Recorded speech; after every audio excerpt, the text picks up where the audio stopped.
Good evening, and you're very welcome along to episode 33 of Rebirth of the Graven King, formerly Journeys adjacent to the Radiant Citadel, right here in the Emerald Collective.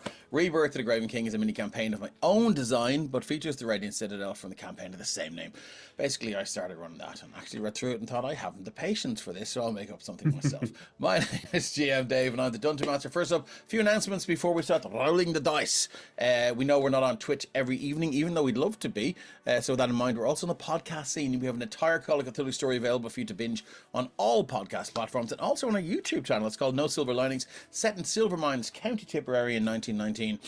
But our current podcast series is called The Violet Madness. You can catch episode 0 if you want to catch up on the whole background and everything like that. I think it's an hour and a half of us talking shite. But you will get, I'd say, we probably could have condensed it down to 40 minutes, but we didn't. So you will get all the information that you need to start listening to our, the podcast about Madness. So do check it out. It's good fun. I know Zool is currently binging it, who is in chat. Welcome in, Zool. So yes, you will get an intro to the continuation of this previously streamed adventure by the inimitable Mark Carrigan of Shilla Games. It's set in the land of Castonia, tells the tale of our heroes trying to rid the land of the disease known only as the Violet Madness. We are now up to episode 39, and after 39 episodes and more, we all agreed to come up with a party name. We're called the Curtain Callers. So episode 39 is called the Curtain Callers. So you can get that wherever you get your podcasts, and Jeweler Tier patrons get a sneak peek of episode 40, Minecart Madness Part 2.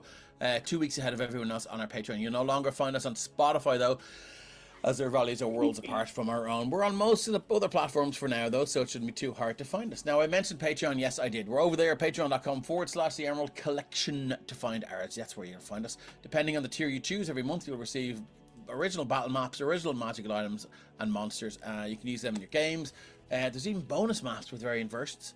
So you'll also get access to the latest podcast episodes 2 weeks before they drop. And sometimes we do Patreon-only podcasts, and there'll be 1 or 2 of them happening over the next couple of weeks as well. We also offer discounted rates on selected items on Drive-Thru RPG. Friends of EC Rates with our resident cartographer Tamap, who will be cackling behind me tonight, and artist Liz Shangavi, who's formerly Zorp's art, who did all of the sort of the lovely flourishes and art for our Patreon. So go over there and check them out. Zorp is awesome. We'll even give you a shout out on our Twitch streams to say thanks for supporting us. Tonight's shout out goes to Keen Scully. Keen, thank you very much. We appreciate you. Now, if you don't have the coin to spare for the higher tiers, don't worry. There's still a $1 tier you can hit if you want to show your support, but there's also a free tier. You'll get some free gifts just for signing up. And some of our GMs have even been known to drop some of the maps used on our one-shots on the free tier. I think I have one to drop, actually. Don't I? What was the one the last one we did? Oh crap. Oh, the bandit thing in Here Be Dragons. I will drop that tonight. Now listen, if you're going to sign up for any of our tiers in Patreon, do it through a web browser. If you use the app, you'll encounter extra charges. Even on the iPhone, the Apple, what's it called, the App Store, and the Google Play one, they'll rob you blind. So don't do that. Go through the website. Old school. So always use Patreon through your web browser. Tonight's shout out, as I said, goes to Keane Scully. Thank you very much. Now load those shields and numbers on our fancy Twitch overlays. Look at our fancy Twitch overlay. They're awesome. You can use your channel points to bestow boons upon the players in the GM. That's like a 1d4. It's like a bless, basically. Channel points are free. Use them. Look who's in the chat. Excellent. I'm responsible for that. And if you sub to our channel or you gift sub to another, you can offer inspiration to a player or the GM. Inspiration allows the reroll of attack roll or ability checks, but not death saves. Please remember to say in chat, who shall receive a boon or inspiration now? All that out of the way. I think we shall meet our players before we dive into tonight's episode of Rebirth of the Graven King.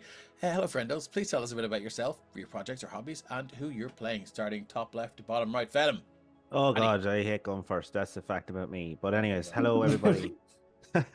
I'm Paddy, and I'm going first, and I am also playing Captain Felim Fontaine, a little rotund fighter in exile, ploughing through the underground at the minute, making his way through, and I'm just glad to be back. It's been a little while since we're on, so glad to be back playing him. Yeah, absolutely, me too. Thank you very much, Felim. That is Rep is next. Hello, and welcome, Rebirth Gamer. Do call me Rep. For tonight, I'm playing Zalini. Zalini is the party's Sator Rogue Barbarian. She's just very glad to get out of that dwarven city again. They're so stuffy in there, honestly. And she's untrustworthy. She is most trustworthy in good The matters. voice in the dark. Excellent, thank you very much. Get a And good next up is Craig, bottom left. Tell us a little bit about yourself and Andira. Hi, everyone. My name's Craig. I'm playing Andira Othanar, the former Darkai Hexblade Warlock, and now level 10 Commoner, thanks to the Agents of Chaos in Dave's other campaign. When I'm not here on this show, I am the GM for Dice Size Tales. We're currently working through our second season right now, where we're playing the Alien RPG by Free League Publishing. And when I'm not doing that, you can find me on the road with my band, My Son the Hurricane. We were just saying before chat here, we're kind of stepping into the next little leg of our tour season, so we will be all over the place, or you can find our music wherever you care to stream your stuff from. Yeah, that's me. Thank you very much, Craig. Top right, even though it looks like they're not there, Keith Allen is there. The voice in the dark. Ooh, can you It's a hear ghost. me? Yes, I can hear you, Glenn Fandango. Hey. Hello, everybody. I am coming to you from a field somewhere in North County Dublin. Am I North County Dublin? Fingal? Malahide? Malahide. Where I am off building and running adventures for people. Delighted to be here. I slightly less delighted to be taking a step back in my multi-classing for my character, but hey, I'm very excited to hear to find out what's happened to poor old Morrigan / Raven Queen. Yes. All right. Indeed. Thank you very much, Keith. Next up, we have Ryan, or D-Range Ryan. Tell us a little bit about yourself. You were back on Rust today, weren't you? I was indeed, yeah. It's comfortable in my home place, you know what I mean? Hi guys, I'm Deranged Rhino, aka the Wizard of Rust, as well as I'm known over there. But tonight I am playing Phoenix Valley, the one, the only little fairy wizard of my own subclass design that Dave has very gracefully allowed me to create and play with. We're having fun so far. So far, we haven't found too many bugs. But let's be honest, Phoenix isn't the main part of the group here. It's Moo. Moo, the absolute tanky monster that he is, that can just walk into anywhere and get touched by no one. So yeah. We want to point. Love it. Yeah, he's gonna get blown up at some point now. Oh, and also, yeah. We also have our residents here that love to use his head scrapings as seasoning for their food. Oh, we do. That's true. Yeah. Oh, yeah. Okay. Mushroom dandruff. Yeah. Oh wow. Okay. Last but not least, our newest member to Rebirth the Graven King, Elle. Tell us a little bit about you and who you're playing. I'm playing Saren Praderi. They are a beefy, tall drink of water, barbarian paladin of the Raven Queen. But obviously Dave decided my first session was a great time to deprive me of those levels. Yeah. Not the levels, but just. And they are. What else do I do? I'm also in the previous series of Dice Size Tales. If you want to check out series 1 with me and Dave are in that. And as of last week, I am the secret 6th player of the current series. So I will be appearing in next week to fuck shit up. Hell yeah. All right. Thank you very much, Elle. So I think we'll go ahead and run through a quick recap of what's going on here. The story began on the world of Hethar on the continent of Grathese, an undead army sweeping across the lands led by a terrible figurehead, the son of the Graven King, an undead terror in search of a Concord Jewel, which is a powerful magical craft capable of transporting one to the Radiant Citadel, which is a floating shard of glass or diamond or some sort of valuable rock in the deep ethereal that has become a community for the displaced and lost.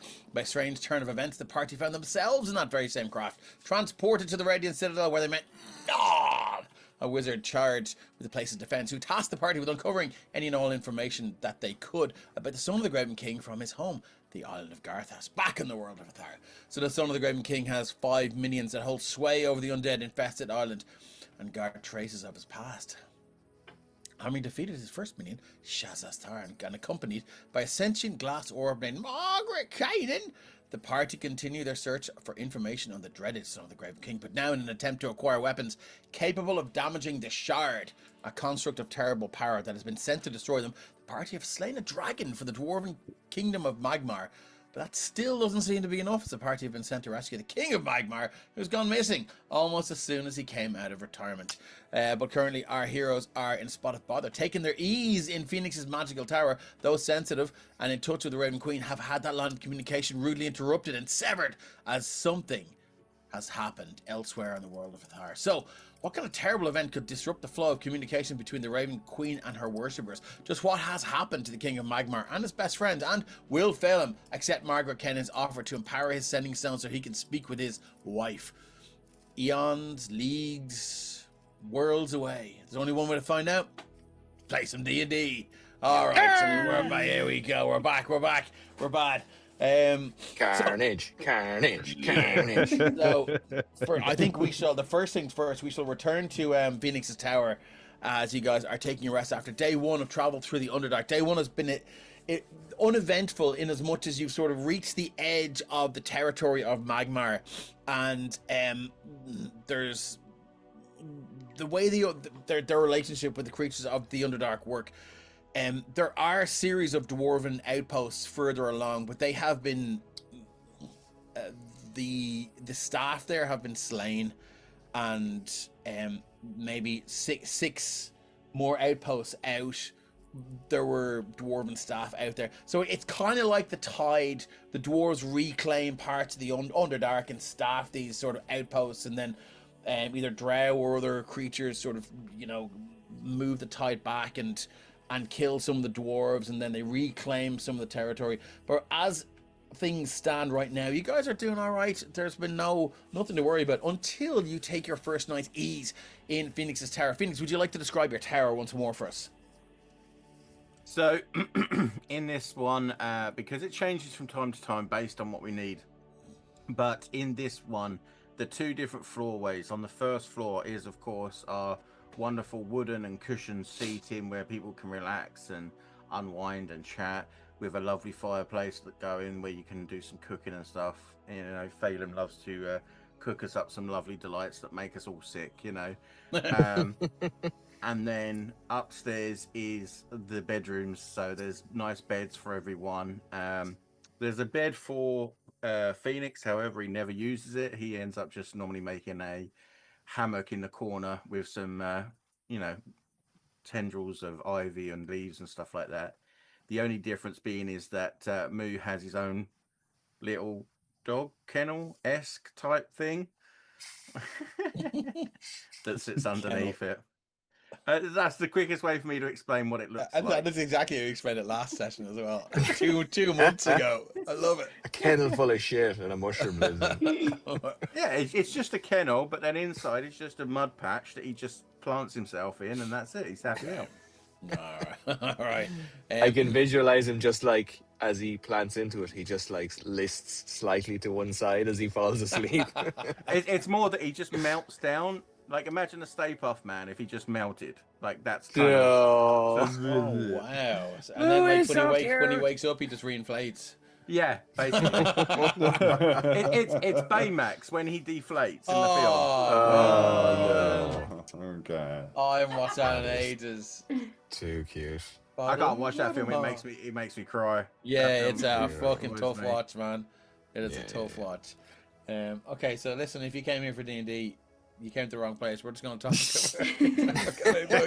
Big Hero 6 there. We could easily do a movie chat one night. Oh, I think we should actually. Yeah, pick a movie and just talk shit. Aliens has to be one of the first ones, I think. Oh yeah. Get away from her, you bitch. Okay, cool. Iconic. Yeah, iconic.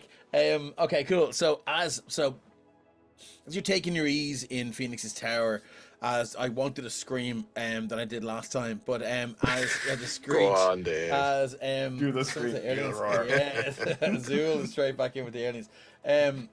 as you take your ease, I think you're all sitting around, and Nira and Dira and Saren, you all sort of almost like you're talking away and listening and smiling and sort of involved in the conversation in whatever way you would be, and you think everyone just stops. The three of you just stop and look up and just hand to your chest as you hear that screech, and only you hear it. And it's silence. Imagine your connection to the Raven Queen is just that low buzz of conversation you can hear, like from upstairs in a pub when you go upstairs to use the bathroom, and you can just hear that sort of chatter of voices and everything else. It's just then it's gone. It's just gone.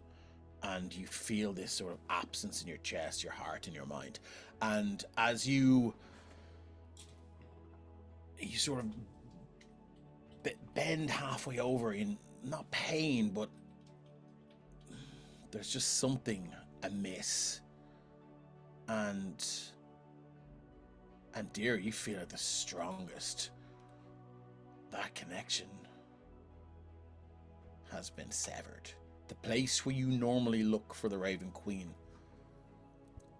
they're not there anymore. I think just like out of, sheer just like fight or flight from this experience that she's having, she kind of gets to her feet and immediately goes to conjure her pact weapon, this glaive. I assume probably not going to manifest, right?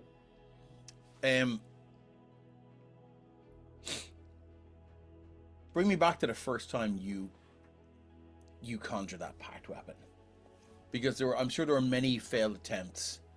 Mm-hmm. And what was the first one like? What was that feeling that channeled through you? It was the need for survival. I think a lot of Andy's early years were spent as a scout back on, the demi-plane of the Shadowfell that the Raven Queen presides over.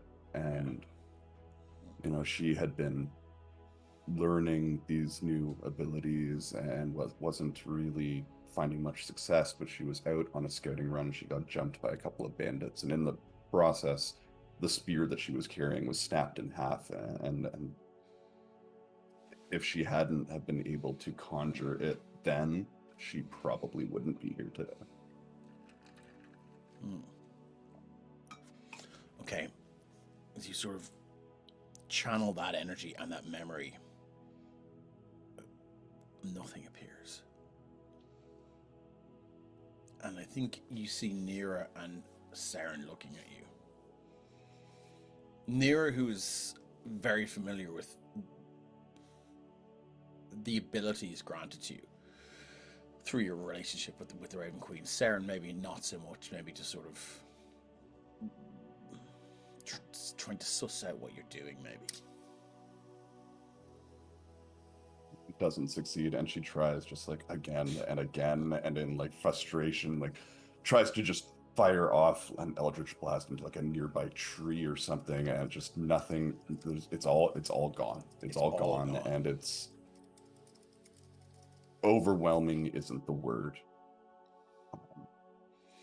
You find yourself deep in the Underdark with none of the abilities or powers that would allow you to escape from here alive. Saren and Nira, what's going on with the two of you? I think, I don't know if anybody here has ever had a hangover before. I'm going to assume no one ever has. But if you've ever had like a really bad hangover, when you get the fear, Yeah. I think when it kind of feels like your soul has been cut away from your body, it's like every part, you're still functioning physically, but it's like there's a piece missing, or you know what I mean? Like that confidence, that strength is kind of gone. I think that's what Nira is feeling when that's taken away. It's like almost to the point that like you didn't know it was there until it was gone kind of thing, because she had been so, or the Morrigan had been kind of like hidden so much from Nira's not hidden, but kind of almost passive. You know, they had forgotten, they weren't practicing or keeping the relationship close, and it had grown recently. But yeah, I think that's kind of what they're feeling, that they're there, but there's still this kind of like, basically they have the fear now. Saren, what about yourself? How are you feeling? And I mean, are you guys going to keep it to yourself, or do you think you'll say something? Nier's probably shouting out loud. Yeah, definitely not being quiet about it. Wouldn't know how. Is my buddy Nameless, the Puka, that spell, while not a concentration spell, is a paladin spell. Are they still here? Gone. Yeah.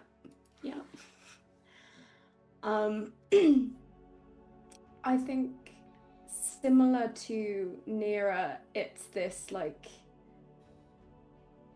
the Raven Queen was the one source of comfort in an isolated world that made her feel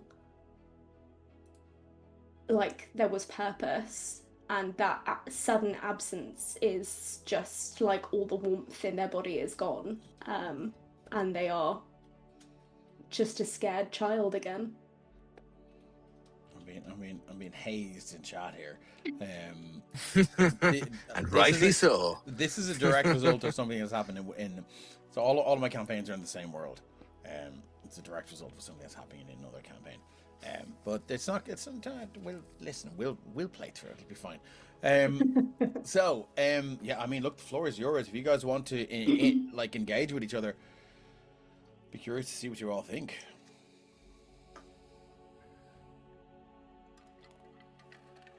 I don't know that Saren would know about Nira's Morrigan connection, considering they literally just met. But I think that Andira's Raven Queen connection would be fairly obvious. Yeah. And Saren's outfit is pretty on the nose when it comes to looking like Raven Queen-esque. As Raven feathers. And Dira's got a lot of like Raven iconography, and like even like the glaive she usually wields, like the blade is like kind of in the shape of a raven's beak. I think there would be like a moment of doubt whether it was like just them, that the power had been taken from them for some reason, that they'd done something wrong, and then I think seeing the way that Andira is behaving would make them realize it's not just them. And they would look to them and say, what the fuck is happening? I don't know. Nira, you felt that too, right? Yeah. Oh, yeah. What the fuck was that?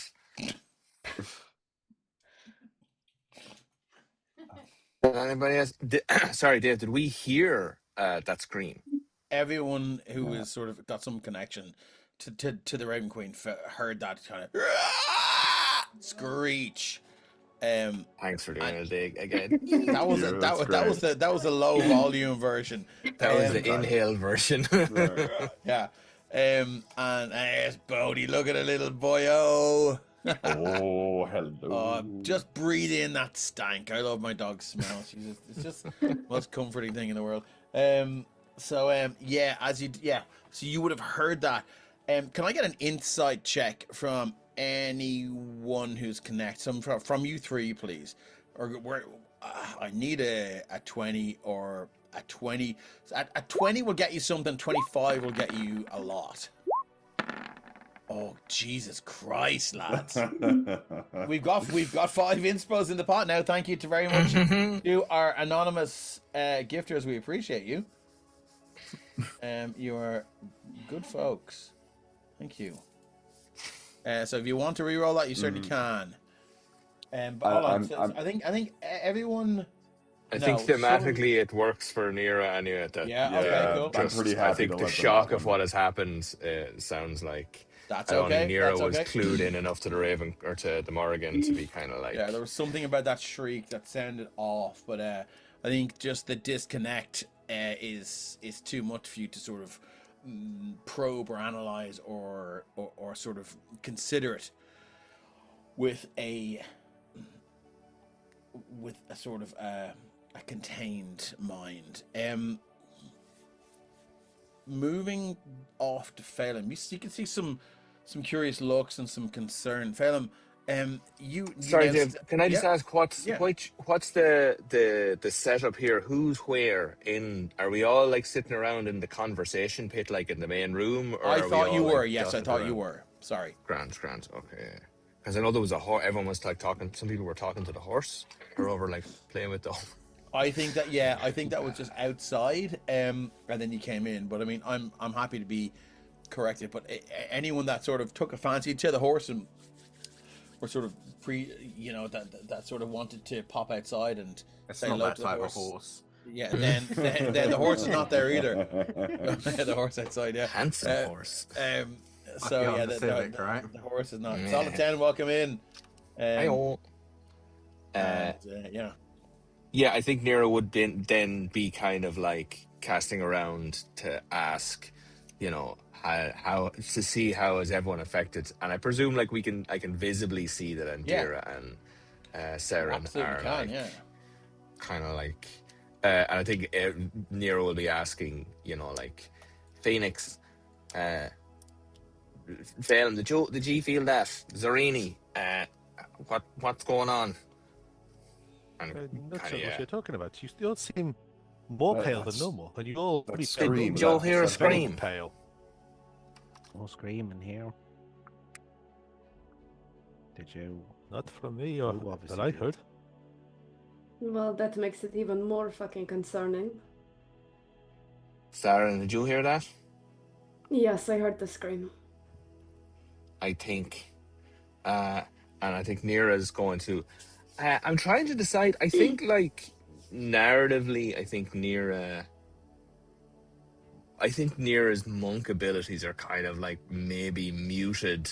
I don't know, mechanically maybe not, but I think like visually, I had kind of in my head that when Nira would do like some dope monk shit, that the wholeness of body and some of like the healing, the quicken healing and stuff, that there was a kind of a avatar blue light kind of a situation going on in their eyes, and I think a lot of their scars as well, because as we know, Nira has absolutely bet the shit out of themselves over the last 30 odd episodes, sticking their arms in places they shouldn't be and whatnot. But I think they try some of that, and I think you might see.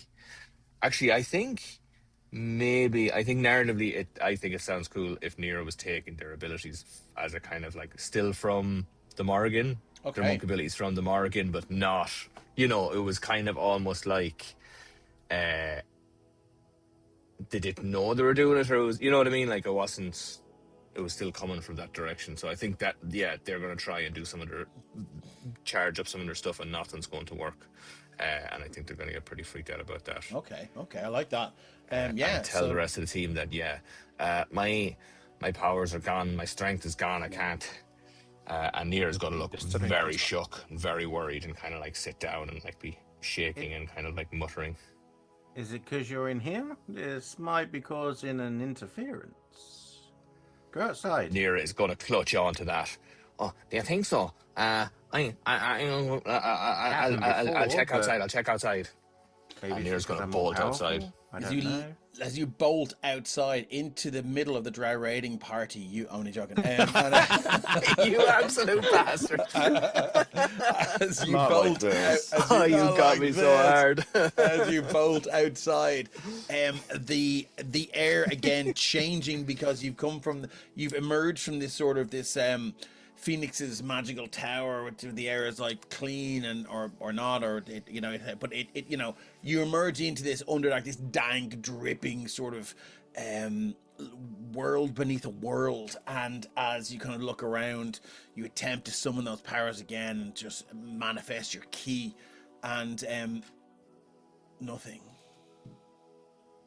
I think Nira is going to. Just the way you described that, it feels like I don't know if Nira's too. Oh well, Yeah, I was going to say I don't know if Nier is too familiar with being in the Underdark, but I think the Underdark and the other world that Nier has come from, I think are similar enough. I was going to roll for a kind of a mental breakdown, but I think because I was Same like, Call of oh shit. Cthulhu. Yeah, Well, you know what I mean? Like if you were Sanity, yeah, having yeah. kind of like the fear and you ran outside and then realized actually I'm in a cave miles underground. I think you Well, might. I mean, But actually, I think no. I think narratively, I think Nira is from the other world, which is underground traditionally. So I'm just okay. going to say they're going to kind of go out and just be kind of like muttering and staggering around and that kind of thing for a Okay, yeah. bit. And you have dark vision as a tabaxi, isn't that correct? Ooh, I'm gonna say I hell think you do. yes, but Yeah, okay. yes, No? 60 feet Yeah. dark Oh, you vision. do. Yeah, Okay, cool. yeah, yeah. Whew. Okay, cool. As you can look around in these sort of shades of greys and grayer and grayers and darks and whites, you kind of trying to catch your breath and everything. The air down here seems sort of rarefied, and you're beginning to sort of get that sort of hyperventilation thing going on. The little like tabaxi nostrils are flaring as wide as they can, and the ears, tails twitching. We move back inside and we move to Fenix. Sorry, yeah, we move to Fenix. Fenix, is there any part of you that is sort of gone, well, that's what you get for relying on someone else for their own for your power, where you're like, I spent a lot of time in my books and Nice. Well, actually, that's the thing. funny you should say. Well, not obviously a lot of people know this, as in this is kind of back lore, but the whole thing about his Fey wizardry is that he hasn't actually done any learning. Like this is a natural wizardry. It's almost like an extrasensory wizardry. This is like inherited through bloodline, but it's not a sorcerer, because screw sorcerers. But yeah, so it's not so much that it's like, oh, I spent all this time learning, you just got given your stuff. It's more a case of, well, that's what happens when you believe in stupid things. Like that's what happens when you allow yourself to be controlled by larger puppet masters. Do you know what I mean? Like, Yeah. No, he would keep that to himself, Okay. but he would be kind of like sitting there going like, Interesting. yeah, you know, especially as it's like just from what he's learned, because he wouldn't know who the hell the Raven Queen is. It's just what he's learned from what Yandira said about it in the past and everything like that. He's just kind of like, yeah, so you're in the world of the undead, yet your undead queen has fucked off. What a surprise. So yeah. Okay. All right. Cool. Let's go to Felim. Felim, as you sit there, chaos. Well, like kind of a mini whirlwind of chaos now. Around you, some of your party members are kind of freaking out and holding their heads and just getting like, generally having a little bit of a meltdown. You have Margaret Ken's words ringing in your ears, and extend the power of your ascending stone, and you talk to your wife if you'd like.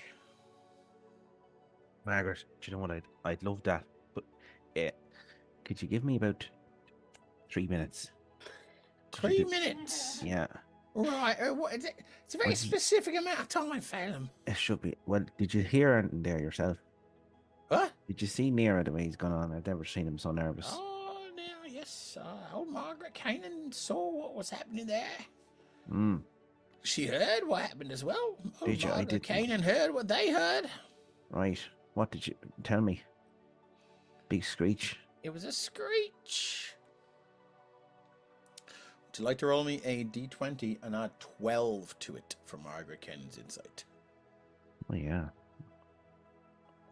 Jesus, plus 12. I was going to say that plus 12 was fairly telling. 31. 31. Well, I tell you, it was not like a screech. It was more like the sound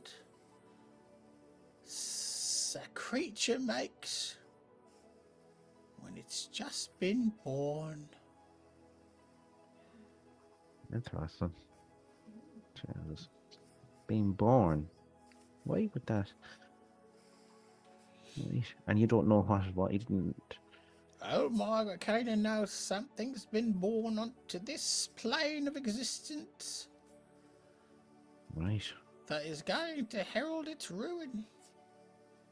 The birth of ruin, one might say.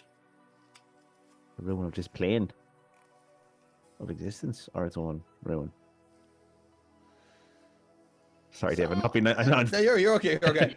So, old Margaret Kenny would say, something's been born to this plane of existence that will herald its ruin. Right. If I were to sum it up in a catchphrase that one might attach to a new campaign GM Dave's running, it would be called The Birth of Ruin. Sounds very interesting. Right. Okay. I wonder. Right. Well, look. Give me a few minutes. This. Just give me a few minutes if you can, Margaret. I appreciate that. No problem. And I'm going to wander over to the door kind of quietly and look out at Nira. Presumably see him pacing around, and He's wandering around like hands on paws on the head. I feel it's the same energy as somebody who's had the worst night of their life out in Dublin City and has missed their last bus, put their hand in their pocket to get a taxi, and realised their wallet and phone are gone. yeah. That actually happened to me. Jesus, I'm so sorry. I am rooting me Oh my god. shirt pockets for some sort of a tasty snack, because food always makes Felim feel better. And he'll walk towards Nira. He'll say nothing until he'll stand a distance away, and then as Nira kind of comes back towards him, maybe he'll just give him a little nod and put out his hand with the snack in it and say, "You're not yourself, Nira." Have a Snickers. Yeah. It's in a Snickers. Paddy, the advertising works. Yeah. The subliminal advertising is working. Yeah, I think Nero will just kind of like, Reverted about. even though I don't think they're hungry, I think like they're the last thing they're thinking about is hunger at the minute. But I think they definitely appreciate the gesture very much so. And I'm like, oh yeah, thanks. Yeah, I don't know what's going on. It's all just I don't know, man. I feel like it's like everything's gone. It's like my powers and strength are gone. I think I just need to lie down and take a rest or something. Think, look at everything's not gone, Nira. Not everything. You're still here. You can see. Hey! Throw a punch. See if I can catch it. No problem. My face. And Felim will go for a good punch to the gut. Want to do a strength check or? Roll to hit. I don't know. What roll to hit, my friend? Yeah, Unarmed strike, so that's a d20 plus your strength. Cool. Just might as well test it properly when we're doing it. Am I correct? D20 plus your strength, isn't it? Yeah. Oh Jesus! Nira, your legendary dexterous abilities are still there as you dodge that strike from Felim. Nice. I think Nira's paw shoots out and just grabs your wrist. Yeah, you and feel a stops bit at, better like, now. an inch. Yeah. And Nira's like, just gives you a little tiny slap in the face. It's like, Felim will nice chuckle. one. Nice Yeah, one. there. You see. Look at. Not all is lost, and Okay. Right. Okay. Yeah. Okay. Right. No. Yeah. Cool. No. Yeah. No. Okay. Yeah. Cool. All right. Yeah. take a breath there, Nira. Good man. And come on in. Come back inside. Come back inside where your friends are, because out here is. And Felim will look over his shoulder into the darkness. It's unknown, so you don't want to be here, lost in your mind, and then find yourself lost altogether. So come on back in, good man. And Nice we'll one, walk yeah. through it. Okay. Just as they come in, Cheers, buddy. they hear Phoenix looking towards Andira and Sarah and going, how do you know your god hasn't just died? Oh, I mean, They are loud. Oh my. Don't mind them. They are. Phoenix. Can you kill death? Is that a thing? I mean, a god can be killed, surely. Their god can definitely be killed. That is. Yeah. As far as you know, the Raven Queen stepped up and took that position from someone else. the stories say that she was once mortal and ascended to godhood, so I mean, I suppose it's possible that the inverse could happen. That someone someone took her mortal exists. place? Taken over. Yeah. I would have heard this coming in, would I? Yep. Yeah, I would say, well, I have it on good accounts that that sound was the opposite of death. There's something coming into the world. What do you mean? You subscribing to some sort of a newsletter we're not getting. Birth. Are you trying to say the Raven Queen gave birth and her attention is elsewhere? Well, I don't know if she or it gave birth, but something was born. So I've been told. So, like the anti-queen. Well, Phoenix, let's Wouldn't that not. be like a king of life? I mean, what's the opposite to your Raven Queen? Well, man, she controls death, but she's not actually death. Right? That's Cyril has right, never really Andira? explained this whole thing to me. Yeah, she's primarily concerned with natural cycles and life to death stands, as we all know, rather in opposition to those who would pervert the normal bounds of death. Right. Can you So- talk to her? No. So, could I get a Uh-huh. history check from everyone, please? Or anyone who read the notes in Shazastar's lair? Ooh. I think they were read out to us, if I remember rightly. Were? -1. It's a 10, a 10. Oh, lads, come on!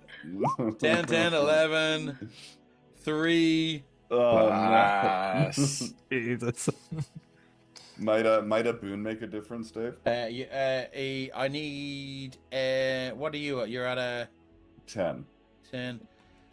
I need 15 for this. So Boone might make the difference for Phoenix. Do I have, Phoenix, do I have yeah. a boon? I have a boon. I try a boon. You Why can use not? one of your 5 inspos.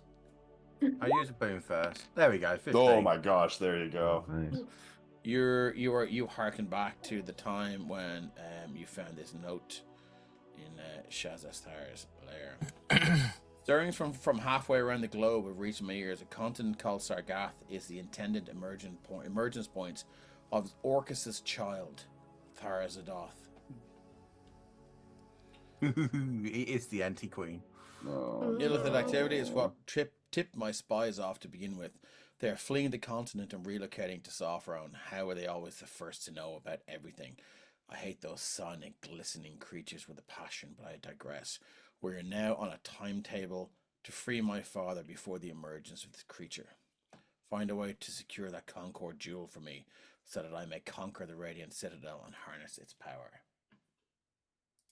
And it's a fair bet that Orcus's child has just been born onto the prime material plane in the world of Hethar. So how do you feel about killing babies?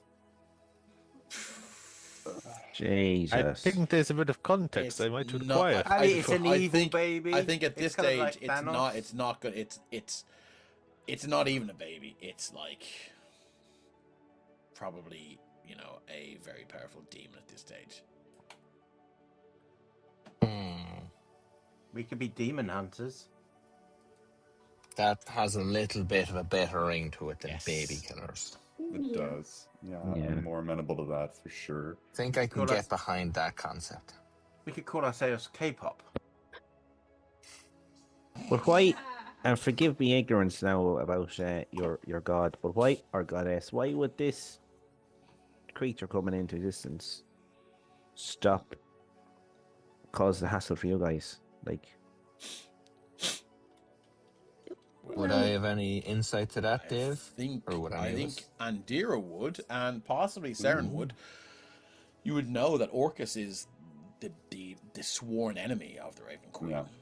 the god of death.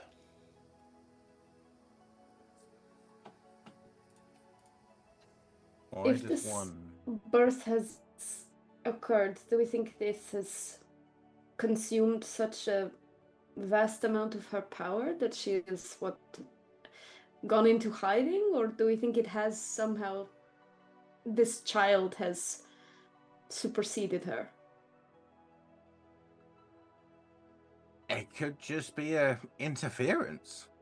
I mean, we can only hope. Like the amount of undeath power in the world is counteracting her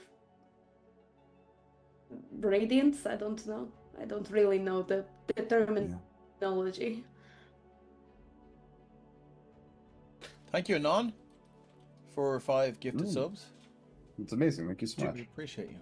do I know, Dave, any magical reason why that would stop that? As in, like, is it a transference of power, that the power that he holds here on this land is greater than theirs? Or anything like that? Okay, so we're gonna need a very, very high, like an impossibly high religion check, or a slightly. Okay, let's see. If you can give me Arcana 30, we'll talk. I actually can't. What do you get? You can get a nat 20. That's not a 30 though. What's nat 20 still counts as the one you need. I'd be happy to give the help action if it's Arcana. Yeah. So you roll with advantage. That's a nat 1. Right now, it's difficult to tell. Do you know what? 1 and a 2. We got 7 inspos. You should have Plus 10. our own ones. I'm gonna, but they Oh, shed did them you? out Sorry, to the yeah, rest cool. of us. I'm gonna use one to go once more on that one. Also, it says round. I feel it because there's so many times where it goes a nat 1 and then nat 20 straight after. Oh, you trying to sort of interpret roll 20s? Game Ooh, 25. Damn system. it. Good. If Can I only boost somebody it in had any Power of way? the Raven Queen to give guidance, but they don't. Wow. Yeah. Rub it in. Or if Damon Proof. was here and he could do Flash of Genius. Yeah. Okay, cool. What about guide? Unfortunately, good. Zeal's right in there. Unfortunately, no. It's our we just got a raid. Games and Tea. Welcome in, Games and Tea. Hey, welcome. Was it tea and games, or was it games and tea tonight? Which came first? What was better? Was the tea better, or were the games better? Well, no, the real question is, what tea was it? Yeah, what tea was spelled? Yeah. Yes. Spill the tea, indeed. Both were awesome. Allegedly, both Areas were of awesome. Autumn. Thank you very much for dropping in. Nice. Spicy tea. Spicy tea. Spicy tea. Oh, now you're talking our language. Who spilled the tea, indeed. Both were awesome. Thank you for dropping in. We appreciate you guys. Things are bad. All of our sort of Things are bad. things are bad. All 3 of our characters who have relationships bad with the we're Raven leaving. Queen have just had that link severed, which is tough. And it turns out Don't that act like it just randomly happened, Dave. You did this to I us. rolled a dice on a random table of terrible events, and that happened. So, yeah, and also it turns out that Orcus's child has just been born onto this plane of existence. So things are doubly shit. But listen, that's episodes away. Don't worry about that.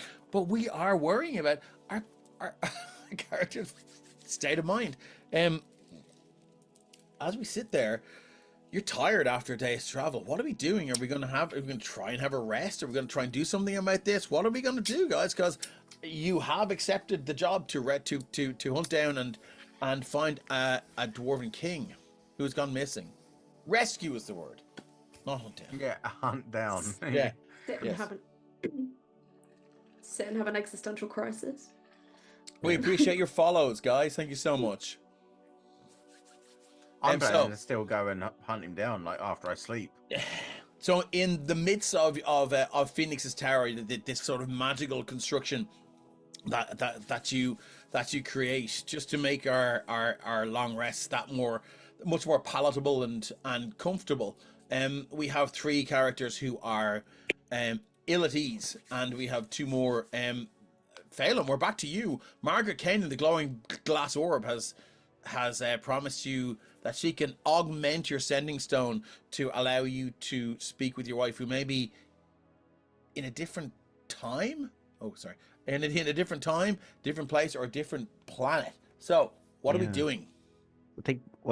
I think the mention of birth of any kind reminds Felim that his wife is pregnant, and reminds him of what Margaret has suggested. So he kind of stands up and says nothing, just back in a minute, and goes off upstairs quietly to a quiet room, closes the door, sits down, and tells Margaret, right, let's make this connection. Okay, cool. So what is the first thing you think of? What's the first thing you would say? I'd say, can you hear me, my sweet Sunday roast? And you get that sort of, that warm, sort of fizzing feeling that you get when you interact with Margaret Ken, the glowing glass orb, and you hear this wavering voice, and she goes, Felim, is that you? It is. It is. You're... How are you, Gubby? Where are you? I'm you outside? Oh. No. I'm using magical means to get in touch with you. I'm beeping from ear to ear. How are you doing? I thought you was dead. Not dead.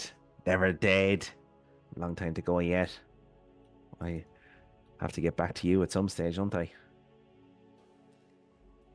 Yeah. Back to the wagon and the family and all the boys, and oh Jesus, I miss you. I miss you so much. Where have you been? I've been all over. Been all over. Everywhere. Different worlds. Never seen the likes of it.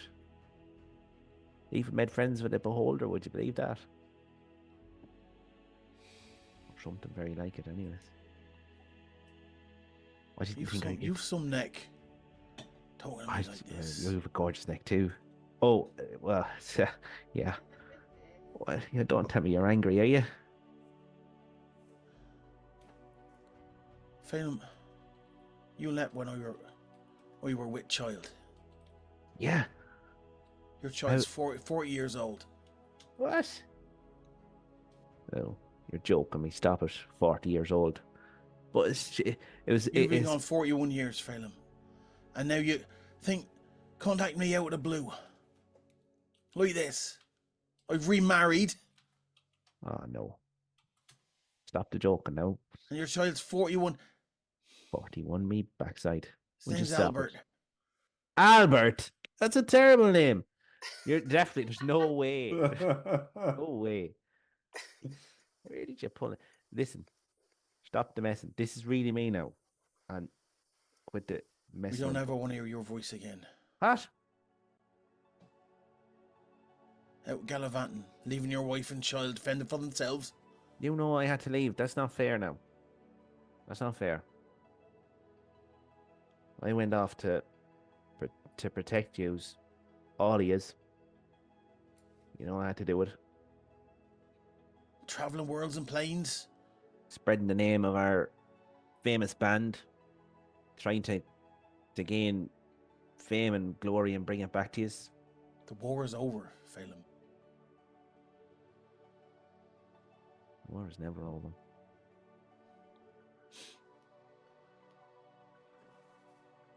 Don't contact me again. Could be. Give me an insight check. Kate, you fucking dickhead. Ask her something only she knows. That's that stuff. Oh, fucking 3. Wow. Love you. It's a 3. I mean, yeah, this is tough. But you've crossed planes. Time works differently sometimes, and this is. You've been gone a while. Felim had didn't cross his mind that he's stunned, and he's just like, what? He's trying to think of anything to say, and he's just like, well, how, like, you know, how is? I'll be back. I'll be back. No answer. And then She can reply to this message, but she's chosen not to. I'll say, I still love you, and I still love Albert, if that really is what you call them. And I will be back. I love how everyone That's it. thinks this is Margaret. Of course we You dickheads. Is there more Margaret hate going on? Yeah, that. So Well, Felim will Margaret. finish that. There's no reply, and he'll just sit in silence, stunned silence, kind of like lie back on the bed and stare at whatever the ceiling is, and just constantly running around his head why he had to leave, where different places he was, trying to picture Albert, trying to remember her voice at the same time as not wanting to remember what she said, and just in a stupor of mixed emotions. Her voice did sound older. Like a lot older. There's just You don't maybe need a the insight check for that. hollowness growing inside his chest that maybe everything she said is true, but he can't accept it at the minute. You're alright. You hear this voice. Margaret's voice. You alright, Felim? Is everything okay? Oh, Margaret Canyon don't want to be eavesdropping into your conversation, but Oh, Margaret. you don't seem to be yourself. What Felim will do, because he doesn't even have the emotional energy to talk about it. He'll just try and open up his mind to Margaret, if that's even possible. And Yeah, we so can definitely do that. she can see Look at him. He's so exactly cute. what's going through his mind and what he's feeling. Oh, Felim, I'm so sorry. Time and things can be, planes and traveling between planes can be so difficult and so unpredictable. Oh, doesn't- Margaret used to be quite the dabbler in chronomancy back in the day, though. If I had my full powers, I couldn't reverse time, but I might be able to, I don't know, throw you back in time. Maybe you could throw on a disguise and convince young Felim not to go on the mission. Change everything. But as it stands, poor old Margaret Kane is just a glowing glass hall. Yeah. And I think, again, Felim, there's a big, deep, kind of reverse sob inhale. And his chest starts to shake, and he's trying not to cry. And he'll just send out a feeling or thoughts of thanks for saying that, Margaret. And he's not really listening to her, and he just rolls over on the bed and starts sobbing into the pillow. And I think you feel Margaret Kennan disconnects from you at that point, because she's aware that this is a private moment, and you do feel that disconnect, and you know that this is chat's gone wild here. This is crazy. She made it possible for him to talk to her, but at a later stage in her life, after she got remarried. Like, why did she take him back to an earlier part? Like, she's a tricksy one. So okay, cool. So that's the end of the night for Felim, I think. And the rest of you guys, Zarini, what are you up to watching all this going down? Steady on, Tom. Don't say anything. Don't give him anything. Oh, good man.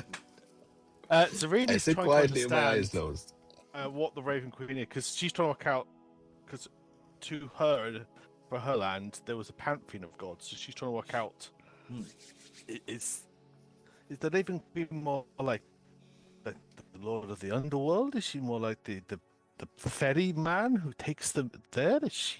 I don't quite. I'm not understanding how her domain can be blocked, taken, stolen. So, I mean, whatever Saren and the rest are wanting to tell us, she can see their distress, but she doesn't have a frame of reference to get this because her link to her god is not the same.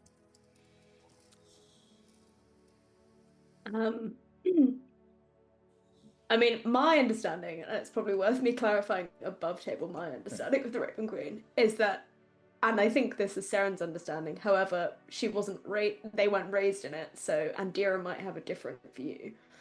That the Raven Queen is kind of like a cross between the ferryman and the god of death, in terms of like they're all about the natural transition between life and death and like progressing into death and preventing that You're talking about re-emergence. Is this the goddess of the harvest? What are we? My idea seems very undefined as to where I know this above table. So this is really going, what? Trying to understand what's going on. She never really pursues Saren's. They have belief in God. That's great. That's fine.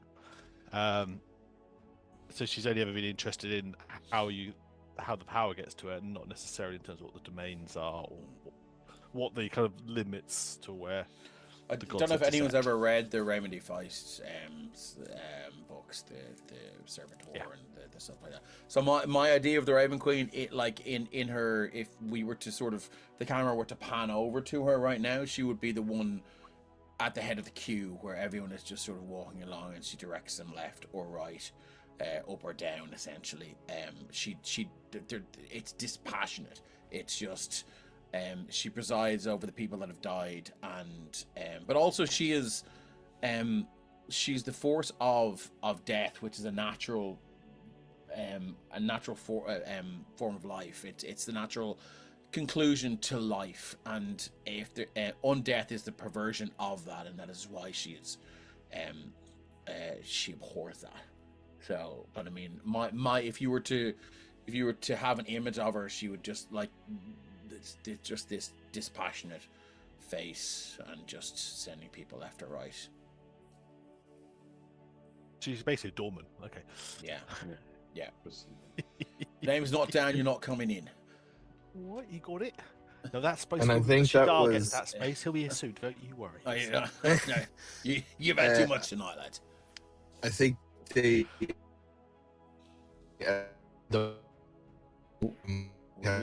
Celtic version of the Morrigan or Samhain. Can you hear me? Sorry. Yeah, you're back.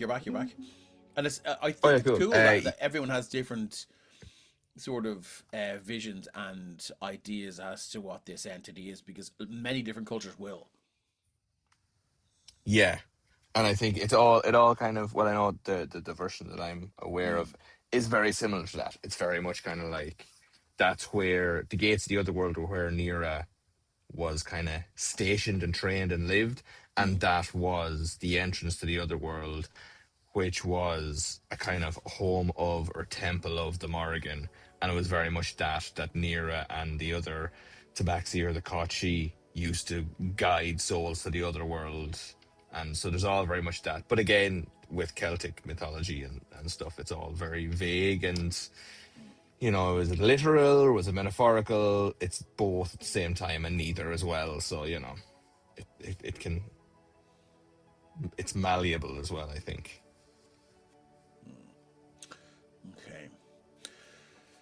I think we're going to wrap this day up then, as our Raven Queen sensitive party members are sort of at odds with the world and with their version of how things are supposed to be.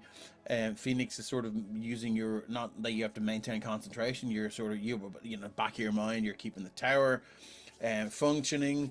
Zarini, you're kind of curious and speaking with Saren about their version of, or their idea of what the Raven Queen is. And yeah, Felim, you're sort of quietly rocking in the fetal position, turning the pillow over because it's too wet. And just wondering about what Albert did for 40 years and how he got through school and how he got through, you know, his first shave without you to be there. Jesus Christ.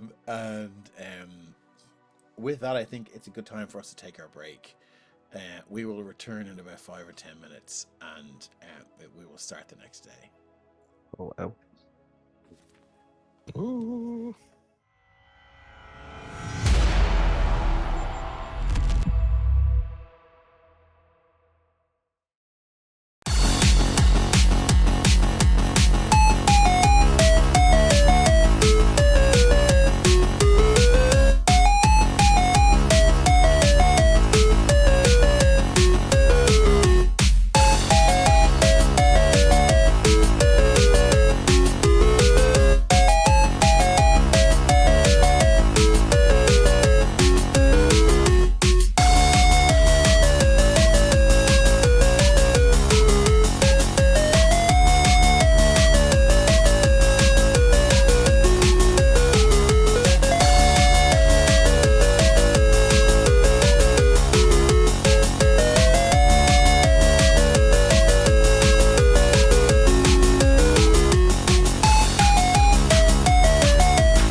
Welcome back to part 2 of episode 33 of Rebirth of the Graven King. We'll take a quick look ahead at the next 7 days on the Emerald Collective. On Tuesday, we've got Against the Crimson Queen. Our Shadow Dark game Against the Crimson Queen continues on Tuesday, June 16th. Within the Wizard's Tower, the party were faced with alchemy and oozes. However, their ordeals have brought them one step closer to finding the artifact that they seek. So yeah, tune in and see if they can find the artifact. On Thursday, GM Craig, who is bottom left, is back with Dice Tales Season 2 Charity of the Gods for episode 10. Crew expendable, I love it. The nightmare aboard the Kronos deepens. Pale, twisted neomorphs stalked corridors with terrifying speed and ferocity, striking from the shadows and leaving mutilated bodies in their wake and being mysteriously healed. Who could that be? Captain Barzetti of the Sotillo and the Montero's engineer Russell both cling to life after grievous injuries. Members of the Kronos crew members of the Kronos crew continue to die or disappear, and in the midst of the chaos, Oliver has broken ranks and made a desperate run for the emergency escape vehicle. As trust crumbles and survival instincts take hold, one question hangs over the crew: when the end comes, who will be left behind? Join the gang next Thursday to find out. Craig, this sounds like it's near the end, is it? We're coming up on the last few sessions. Are we like? Yeah. I don't have a firm number, but the introduction of Elle's character and the Sotillo, which is the ship that they arrived on, kind of is the start of Act 3. So like we're in the last leg here. Less than 10, more than 5. I think 3 to 5. Interesting. Okay. I wonder if it's going to be TPK. Okay, cool. And I'm back on Friday with Saffron Saga. I hope so too. Saffron Saga continues on Friday week with myself and the gang. After a tough battle beneath Drakewar Tower, the party defeated one of the giant necrotic oozes that lay in wait for them, with the other fleeing the battlefield through an impossibly small crack in the wall. But now, what now for our heroes as they scour this place for clues, as to Scales' origins, and indeed the origins of the Dragonborn that once ruled the continent of Saffron. What's going to happen? There's only one way to find out. Now, huge thanks to the amazing Kate, who is our Technomancer tonight. Kate has created all of the overlays you see here on the Emerald Collective and is a wizard behind the curtains of ones and zeros. And I'd like to thank her also for creating all of the maps you see on this stream. You can find Kate on Instagram, Facebook, and all the rest of the socials as @itsamapIRE.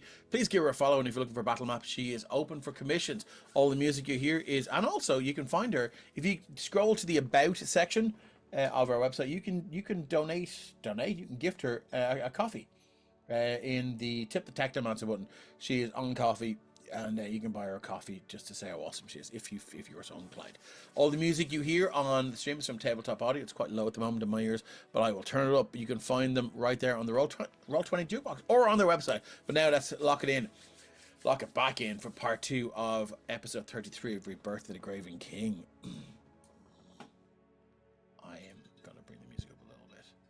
Where are we? How's that for everyone? Is that the music? Friendly Give us a music. steal in the music. Chat friends. Twitch It's chat, wonderful. Yeah. for anyone in Twitch chat, come into the Discord and go to off topic after the stream. Apparently, someone met German Dave in Germany. Do I smell the waffen? Oh my god. Daffen Waffen. Oh my god. Who's fucking reacted as Keith and everyone in this game? My god. It does a bit look like me. Was that a picture that your mate just took of a stranger? I think she just saw it on some German social media. Right, so she didn't just like, take a random picture of some poor bastard in Germany trying to restock the shelves. No. Okay, They cool. call him Mr. Oxy by the looks of it. Okay, anyway. Cool, Change moving your on. Discord name now to Mr. Oxy. Yeah. Wow. I'm calling him that all weekend. Mr. Oxy. Mr. Oxy. Mr. Poxy. More like, okay. Moving on.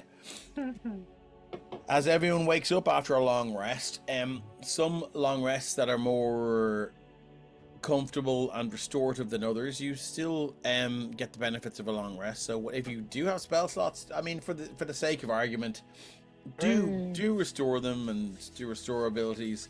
It's around about this time, I think, Phoenix, you are feeling the power of your tower is beginning to deteriorate. It's Phoenix's tower, right? That's the thing. Yeah, it is Phoenix's tower. Yeah. So the power of your tower is beginning to subside. There's pills for that. What are you so all get laughing at, you fine. Little fucking weirdos? Yeah, funny enough, all this crying and anguish has made it like powerless. Yeah. Okay. So. Oh my god. Okay, cool. So as the tower begins to lose its structural integrity, are you just going to cancel it, or are you going to like let it sort of fall down in a very alarming way around the people that are living in it, or could you give them a I mean, heads up? Phoenix considers that they should know by now what the story is, so he's just going to wait outside and wait for it to just fall apart. As it does, yeah. People kind of tumble from the second floor down to the ground floor. Felim still in that fetal position. Bear in mind, so there's you already guys- and Saren have never seen this tower before, so this is what the. Oh, What great! So the now you lose your fuck? god, and now the tower's gone. Is your magic gone as yeah. well? What is... So- No, that was meant to happen. Yeah, that happened. That's what they Don't give always say, Zorini. Don't take it seriously. You Not find to yourself us. in a large sort of kind of a maybe 40, 50 feet high cavern, stalactites sort of clawing down from the ceilings, almost reaching the floor, forming that pillar with the stalactites. There is it's a kind of a windy way through all of these pillars and these stalactites falling from the ceiling, but you are fully rested. Add that long rest to your character sheets, and as you begin to travel on day 2, can I get perception checks from everyone, please? Do my best. Andira, can you sense any dead things?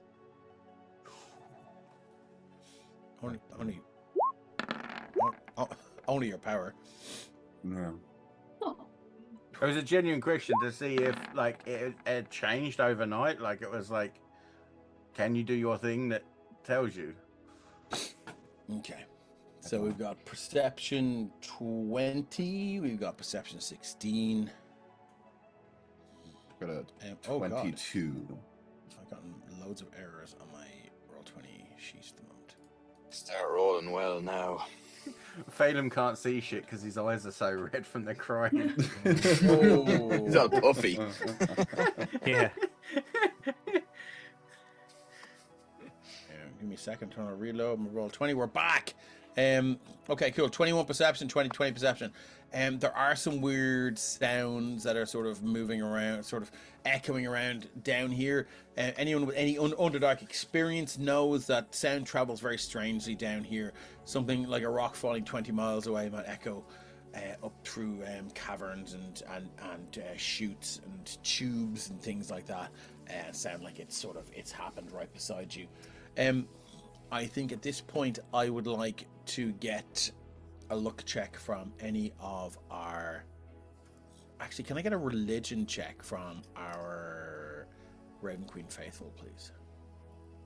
Or Raven Queen affiliated. Ooh. Bad rolls today. Bad rolls. Okay, Stop. cool. That's cool. Yeah, you're kind of marching along, and Dira yourself, you feel very, very vulnerable right now. How is Andira?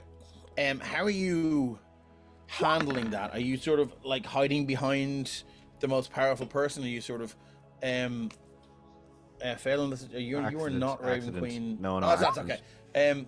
Are you are you still trying to inhabit the role that you used to in the party, or like knowing full well you can't even pull out your pact weapon? What alternatives are you taking here? I think that internally, she is. Can you get a bit yeah, closer to she- your mic if you don't mind? Oh, no worries. Thank you. I think that internally, yeah, it is like a full body panic, but she is doing her best to put on a brave face. Down here, she knows that with her dark vision, it goes at 120 feet, so she knows that she will likely be able to see the best down here, and knows that at the very Right. least, what she can do is keep watch and keep an eye out. Isn't 120 feet down to a Raven Queen connection? Is it not 60 feet? No, it's for- a Shatter Kai racial. I think Shadakai is 60 and it's 120 Oh, because I could- of let me it's double check. It's I could be wrong. it's a Raven Queen pact thing. I could be wrong. I think it's a warlock. Ba-ba-bum. Devil Sight? Oh, it is. It is Devil Sight. It's my Yeah, so invocation. you're- that's you're- even gone. The length and breadth and scope of your ability Yeah. to see into the darkness now has It's half. has halved, and that sort of that sense of incoming danger now is gone as well. Yeah. I think that largely her behavior wouldn't change. You know, she'd still try and put on a brave face despite knowing that if anything were to happen, her options would be pretty limited. But Cool. she may not have her packed weapon, but in her pack she does have a crowbar, and she's going to do the best she can with that. Not a Raven bar. No, fortunately not. Okay, go. So as you, you guys, cool. So you travel for the rest of the day. Can I just get a look check from whoever would like to give me a look check, please? Who's feeling lucky? And tell me if odds. are lucky Always or feeling lucky. Odds. Odds are lucky. Hmm. Did you say odds are lucky? I did say odds were lucky. Excellent, lucky. You encounter no dangerous situations throughout the rest of your day's travel. Damn it. If I notice that Andira Sorry. is without a weapon, I don't know if she's proficient in it, but Saren would kind of wordlessly pull from her pack. They have a spare greatsword, so. Have you got a bag of holding? She's just strapped around. She's She's strong. got a arrow. A spare greatsword. I love it. Yeah, Oh, she's Where'd you proficient get with that? It was martial always But I weapons. there. have, You just, I already have Fenix. You want? They are strapped around. You know. Excellent. I excellent. always love have it. backup for smashing. Love it. I love it. Okay, cool. So, as we get to day 2 in Phoenix's tower, Andira still cannot feel the connection of the Raven Queen. So, we are into day 2. Oh, hello. We got a boon for Phoenix, the Magnificent Beard. Thank you very much, BSG Rogue Apollo. Is that right? Yep. PSG Rogue Apollo. Thank you very much. We appreciate you. So, night 2 in the Phoenix's tower. I assume you're putting up the tower. Sorry, that was bold of me to assume. Unless I'm out of spell slots, generally at night time he'll put up the tower because he ain't sleeping in no manky bloody cave. Sorry, with fucking beetles and wood lice fucking Yeah, climbing all over no, you. he ain't doing that. Okay, cool. When he does settle down in that evening, though, he's going to talk to Moo Mm. and see if Moo knows what's going on. Because Okay. Moo is a king from the Fey realm, so he may have extra ability to Okay. see into more than he can. Cool. So how amenable is Moo to these requests given how he's treated on the material plane? He's actually more than amenable because Okay, cool. Because So- you do send him into like walk into Yeah. traps and things like that. Yeah. No, but okay. So as a little bit of a backstory, Yeah. but not too much, is that Moo is the avatar manifestation of the king. Okay. It's actually his manifestation beyond the realm of the Fae. Okay. So he sent Moo along as my companion to do those things so that I Okay. didn't die. Like it's Okay, literally cool. use That's my cool. avatar so that you don't get into shit, basically. Okay. Yeah. Cool. All right then. So, let's give. So there is the disconnect between here and the Fae, Yes. Fae world. I think. What check do you think Moo should make? Let's. Well, considering he's pretty much negative on everything, I guess a wisdom maybe to see if would you he like would... him to give you the help action? No, I think Okay. it should be straight from him if I'm Okay, going to cool. do it. Okay, let's go straight. Well, you see, it can't be like right. So it like has to be something. It has to be a skill, right? It can't just be intelligence or wisdom. It has to be something proactive or something interactive. Right. I feel like wisdom is sort of like, this is from my experience what I think this would be. I think it has to be maybe your arcana or something like that, or your religion that you tap into to see what's going on now. Maybe like it would be like his insight into Okay, I'm here for that. the realms of extra, like like the floodplains between realms and stuff like that. Yeah. Because he's the one that's given me the abilities to be able to do this and be able to Okay. go into realms like I Cool. am. So I let's feel get like that he insight would know then. that. Yeah. So I rolled the d20. It's only a +1. So that's a 19. Do you want to drop a burn on that? Yeah, why not? 19 will get. Yep, I'll get you to 21. 21. Oh no, 20. Um, Yeah, not 21. Yeah. Yeah, 21. Cool. So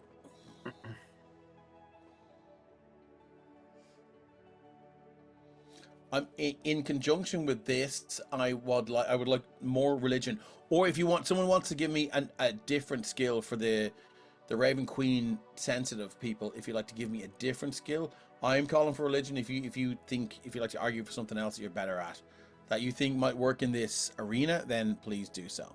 But this will happen in conjunction at the same time as Moo.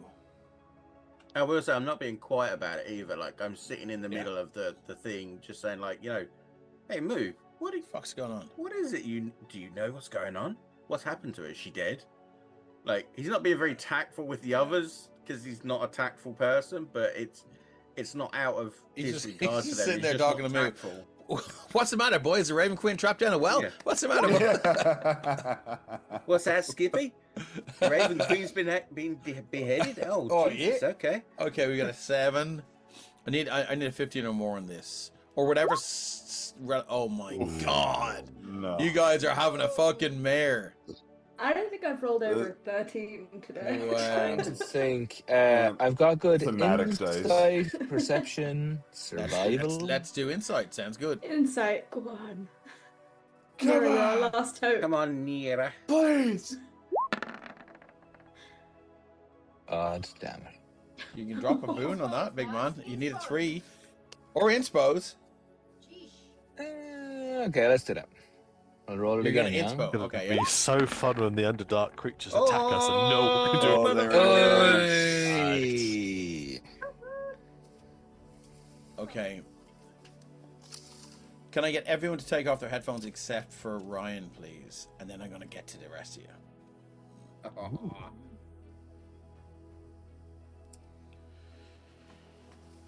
You hear from Moo.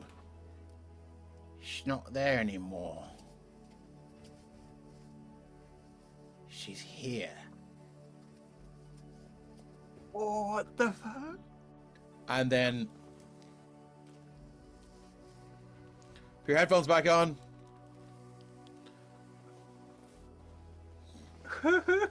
With that 27 insight, and we need Craig to throw his headphones back on. Craig! We back in?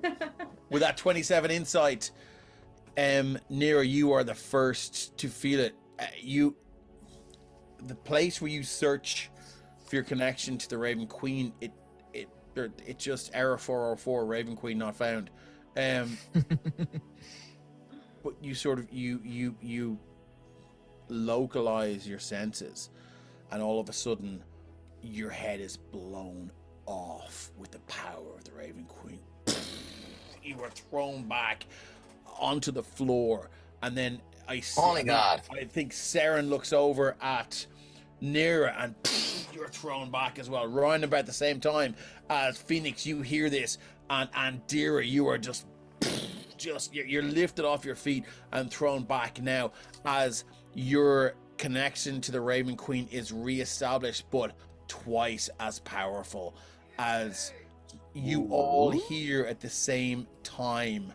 Moo. Do they hear Moo? No. Okay.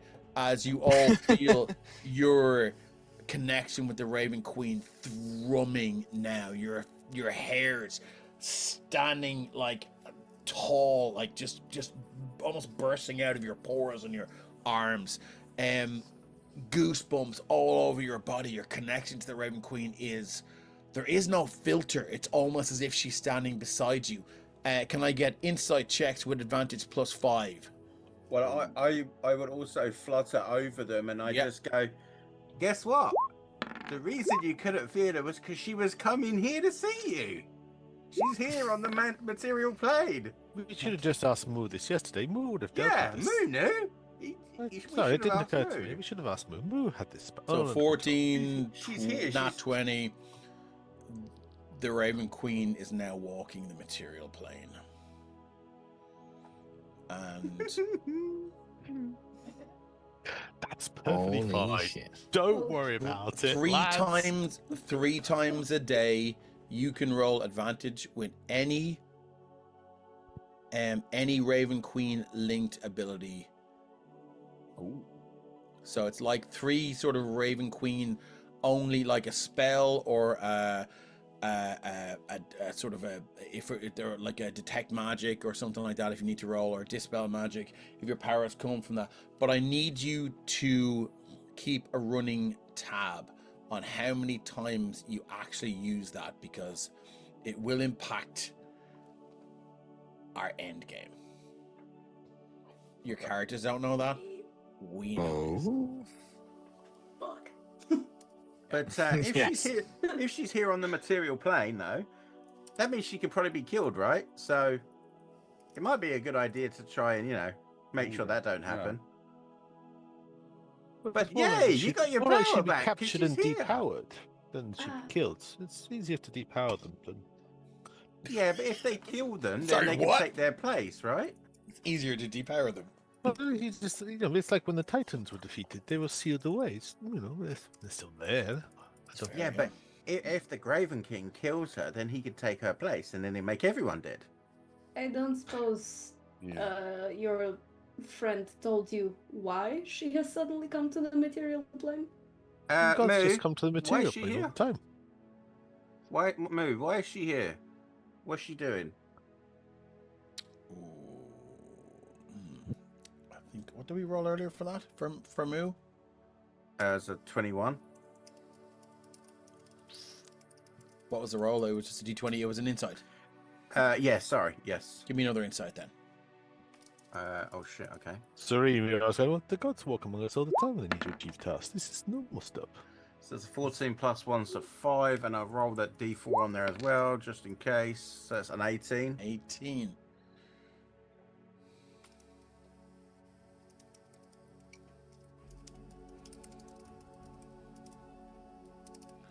I think Moo sort of says, night and day, black and white. Every action needs a reaction. Okay, so he said that because you guys haven't killed enough undead and done your job, she's had to come down to try and do it for you. Something about reactions and having equal and opposite reactions, They're basically not doing their job well enough, is what. Okay. So yeah, if anyone he else needs to would kill more like, undead. if anyone else would like to give me, do you know what? I mean, you could try and commune now with your deity if you wish. Now that you know where she is. Perhaps if we tried together, we could block her down.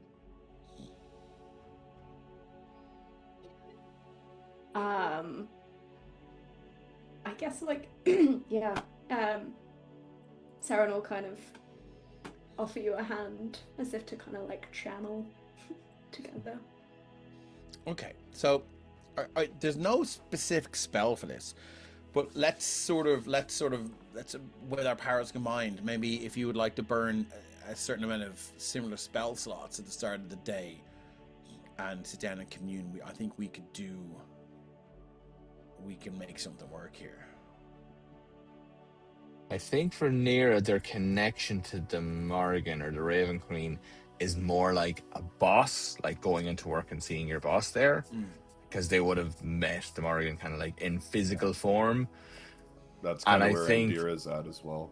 I think the idea of like, I'm not too sure, to be honest, but what this is reminding me of, I used to work in a Baptist church in London, which was also a venue, and I'm Irish Catholic, and the first weekend they had service, I went down just to kind of attend and say hi to everyone. I never went again, but when I went down, they all do like, I'm not against it. It was really nice. It was actually very welcoming and warm. But someone that's come from like the cold, clinical, like keep your mouth shut and keep your head down, your elbows in of the Irish Catholic Church to walk into this big standing and singing and waving your hands. This is so I think that's what Nira is feeling. It's kind of like we're all going to sit and hold hands and like, commune. Sing Nira's like, Kumbaya, no. Yeah. Nira's like, no, that's not. So I think Nira's in a very kind of like, is definitely up for it.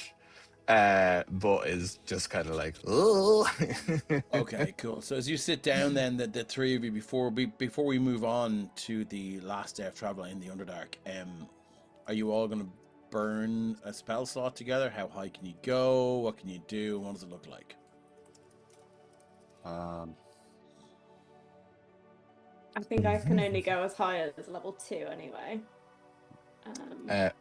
Spell slots. Like I think I'm like a level 1 maybe. Oh no, I just leveled up in level. But yeah, I've only got one level 1 spell slots because I've only just kind of like reconnected. I'll burn both of my 5th level spell slots. But I have a channel divinity. Channel divinity Yeah. sounds good, doesn't it? Give you a channel I'm going to divinity. say you can only burn one spell slot at a time on this, so we will take 5th level from you. You're going to burn a channel divinity. I think that sounds okay, so fun. Can I Cool. offer a thing? It's not what the spell's designed for, but I think it could be quite cool. Yeah. So as they are talking about this and they're trying to do it, Phoenix just says to them, I have an idea, maybe a collective, like to channel all of you together. Each of you put a hand on Moo. He's quite magical. He channel magic quite naturally.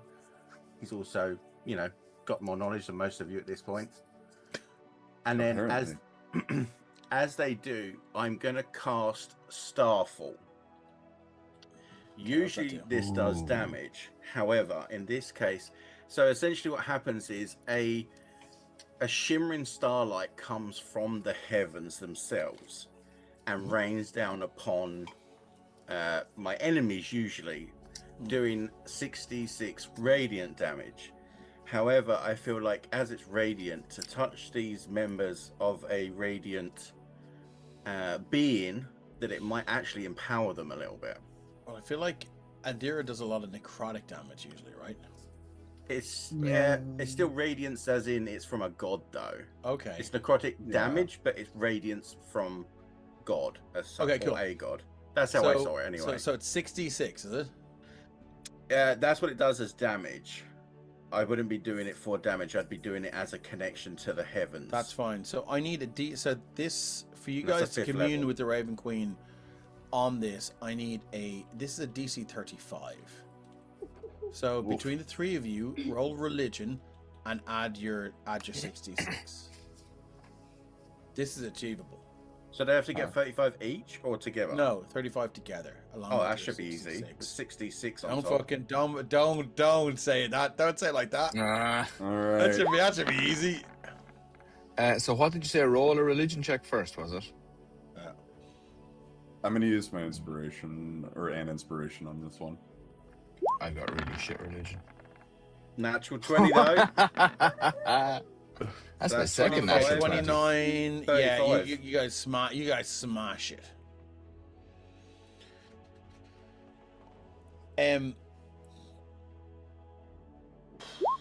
Okay. Just to see what it was on top of it. So what do you guys? So 20, 30, 49. 55. They got 55. And so you dropped a 5th level spell slot, so you can actually you can multiply that by 5. So that's a 75 over 35. So whatever the Raven Queen was up to down here, and it was very important, she her attention has been diverted. And as you all sort of sit there and close your eyes, and sort of, some of you don't know what to do, and some of you are like concentrating, and Nira, you're trying like not to hear like creatures like sort of moving along the rocks and stuff like that. Your passive perception is amazing, and you're kind of like, some of you who don't know how to meditate are kind of like, what do I do? I just like close my eyes tighter, or what do I do? And then all of a sudden,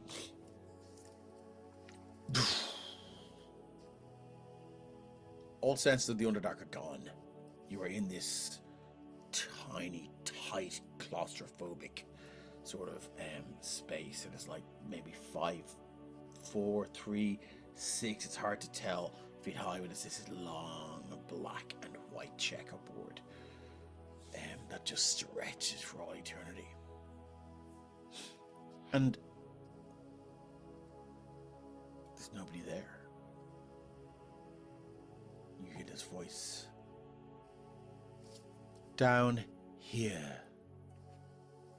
And it's like the checkerboard just turns into this funnel. And you all feel yourself slipping and sliding and shooting down this endless black and white funnel or chute. As you reach terminal velocity, you close your eyes until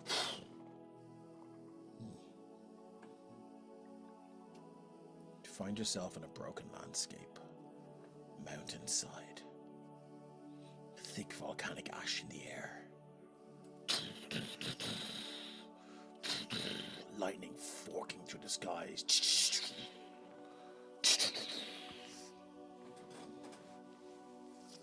Standing before you, black and platinum, black leather armor with platinum metal piping, impossibly thin, picking up, seems like feathers on the ground. You can see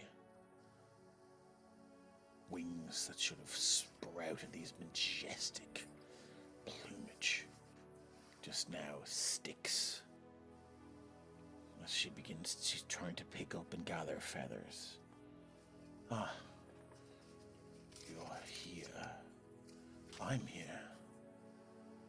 This is good. Is this good? Is this good? It's all I could do.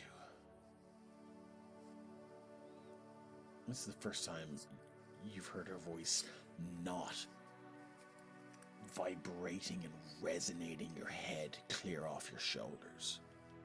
It is just in the air. I must gather my power.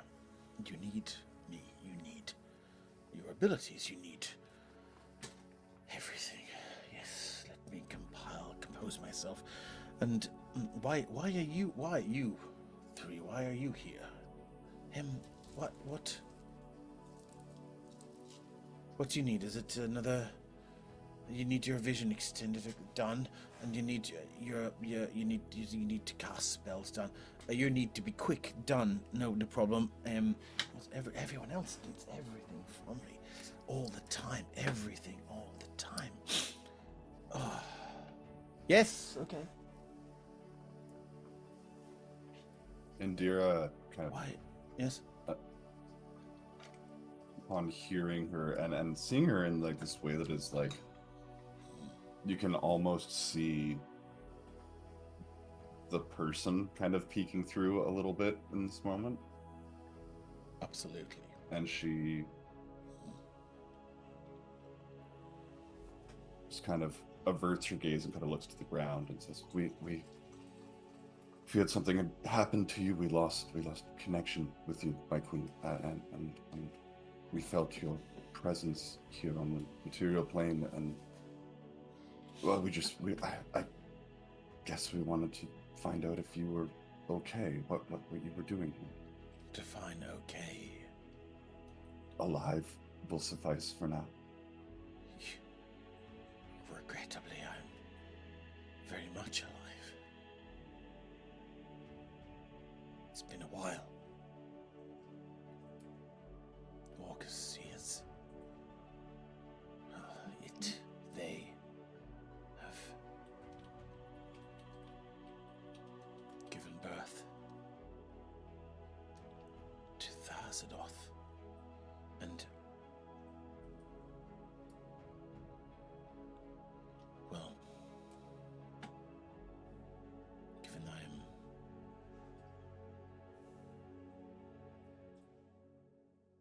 everything to do with death, I cannot create life. I cannot birth a champion to fight it, so I have come here myself. I have limited time here, so use the powers I grant you wisely. They will not last forever. They are now finite. You said you're talking about what people need, what everyone needs from you, that we need these powers, but what do you need?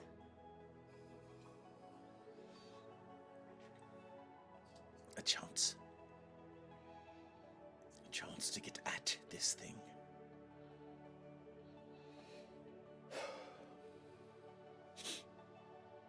If it's not destroyed,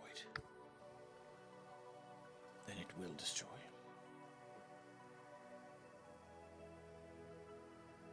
My lady, once I turned from your path. After the vision, after I thought that the palace of Rathcrohan burned, I went back to the other world, and I met a partner. I tried to create life. I did. We had a child, and I know that my path was yours to not create life, and that severed my connection to you. I've wandered for I don't know how long, centuries, decades, millennia, days. I don't know how far.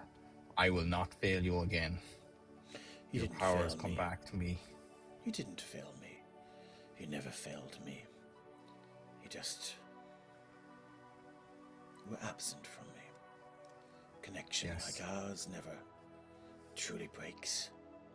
I see that now. I swear that I will not fail you. I will do everything in my power, in your power that you've given to me, to make whatever your will is happen. My will is that you survive, that you all survive.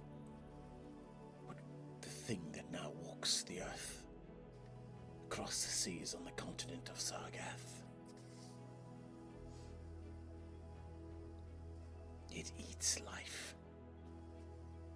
It eats magic. I must go now.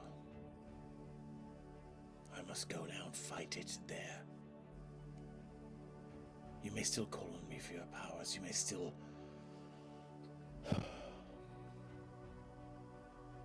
Your thoughts will still empower me. Your connection will still empower me. But, as I said,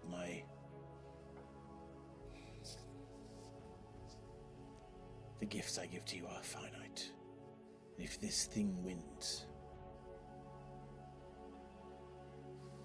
then I will truly know death. And there's a small part of me that is curious. Curious to know silence. Curious to know emptiness. Curious to know nothingness.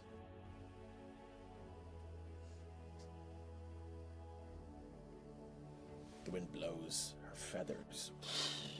She reaches for them, and it's almost like the wind spreads wet ink across a landscape tableau, and she's gone.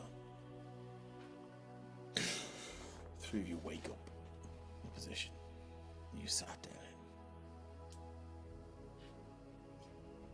Fenix, Zarini, and Felim, what were you doing this time? How long were they gone for? I'd say 4 minutes. 5. So I really got bored of 2 and has gone to see if Felim wants to do some practice sparring. Practice sparring. Well, there's nothing else to do. They'll be sat here for hours, I'm sure. Something to keep us moving? You seem a little distracted today. Maybe take your mind off whatever.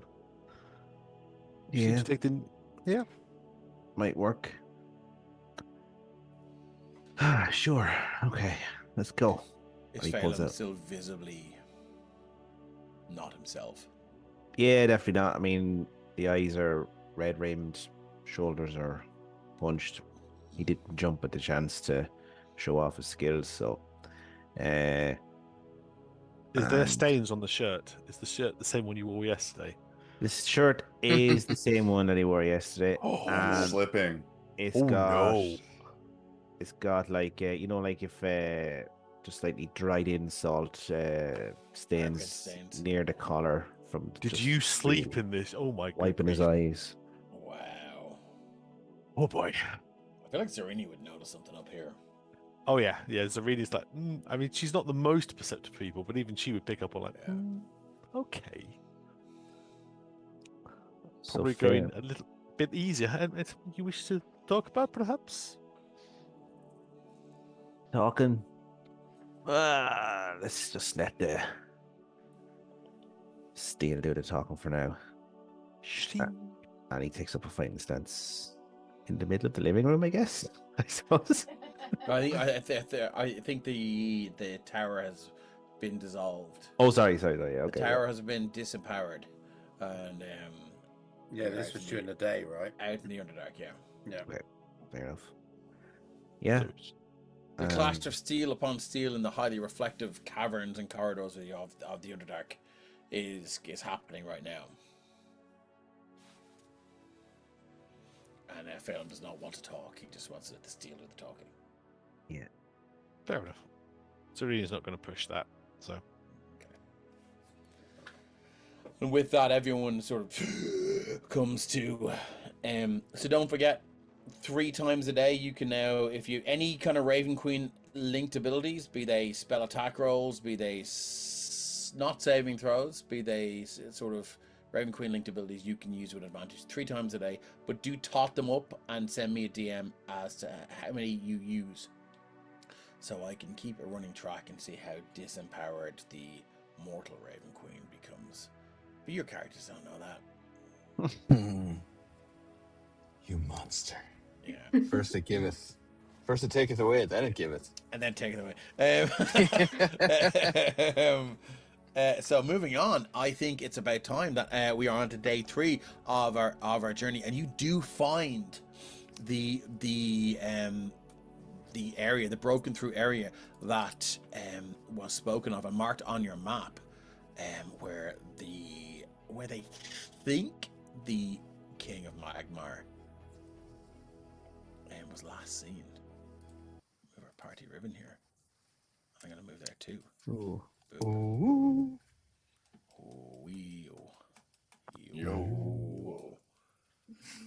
Wow, As you nice. make your way through this sort of broken area now, you can see. Do we have music? Did I set music for this? Don't, oh, yeah, the files can down. you have Zarini emitting light? I can. Sorry, my apologies. Thank you. Emitting life. Emitting light, yeah. light. So her flame, she gets flame channels into her fist. Token emits light, and I'm gonna Mhm. relink. So what are we going? 20? Uh, Right, 20? 2020, I think it is. Yeah, so 20 and then 20 dim. Yeah, hindsight is 2020. Okay, cool. So I'm gonna save 20, and I'm gonna link that to your actual token. Sorry, to your Hindsight character blade. sheet. Because Yeah, I is- mean, I presume she'll always have that up and running. yeah, I'm just gonna use select a token. So 2020. that should hopefully be now sorted. Yay. Apologies, you- Dave. Also, could you also throw my dark vision on there as well? I can. Sorry, 1 second. There we are. And Fuck's while sake. you're Yes. there, can I also Seren's sword emits 15 feet radius of light as well. Okay, give me 1 second. My The roll 20 is ambient, moody actually- lighting that Dave was about to spend 20 minutes describing has turned into a nightclub. I'm so Spotlights sorry. and flares and You fireworks might, are going you on. might as well just turn off the dynamic lighting. Yeah, now. my roll 20 is acting the shit, so give me 1 second. I will. I'm not seeing I- any I- dynamic lighting. I'm Yeah, seeing well, a fully lit room. Really, give me. Oh yeah, really. That's Fuck. because yeah. Hi. Bring, bring. And warrior. That was even before Hold on, hold Zarina's on. stuff Don't, was turned don't on. anyone ask me for anything else yet. Dynamic lighting is on. It's not daylight mode. Cool. All right, cool. So what I'm going to do is hopefully this will work. I'm going to Andira. Going to click. Oh, there we go. Token abilities. Dynamic lighting is on. Night vision is not on. I need what is it? 120. It's outrageous. Yeah, 120. Click save changes, and then I'm going to relink that token that I fixed to your character sheet, which is the tweak we always want. So hopefully next time I drag in your token. Now we're Saren. You want some bright light? My Bright my light. sword's all shiny. Yeah. It's a Cool, 15-foot radius of Do you- bright and a do you- 15-foot radius of dim. Okay. Do you also have night vision? I do, yes. Okay, excellent, cool. You're just like, even though you have night vision, you're just extra. It's a sun sword. It's extra shiny. I love it. Okay, so 20 light. It's a lightsaber. 20 light and then 20 low. Okay, here we go. And we're going to go. Ooh, and again, any DMs who make changes to your tokens, go back in. You've essentially created a new token. Relink it to the character sheet. That is the trick, because it's so easy to forget that. How is everyone now? Good. Yeah. Actually, thank you. Great.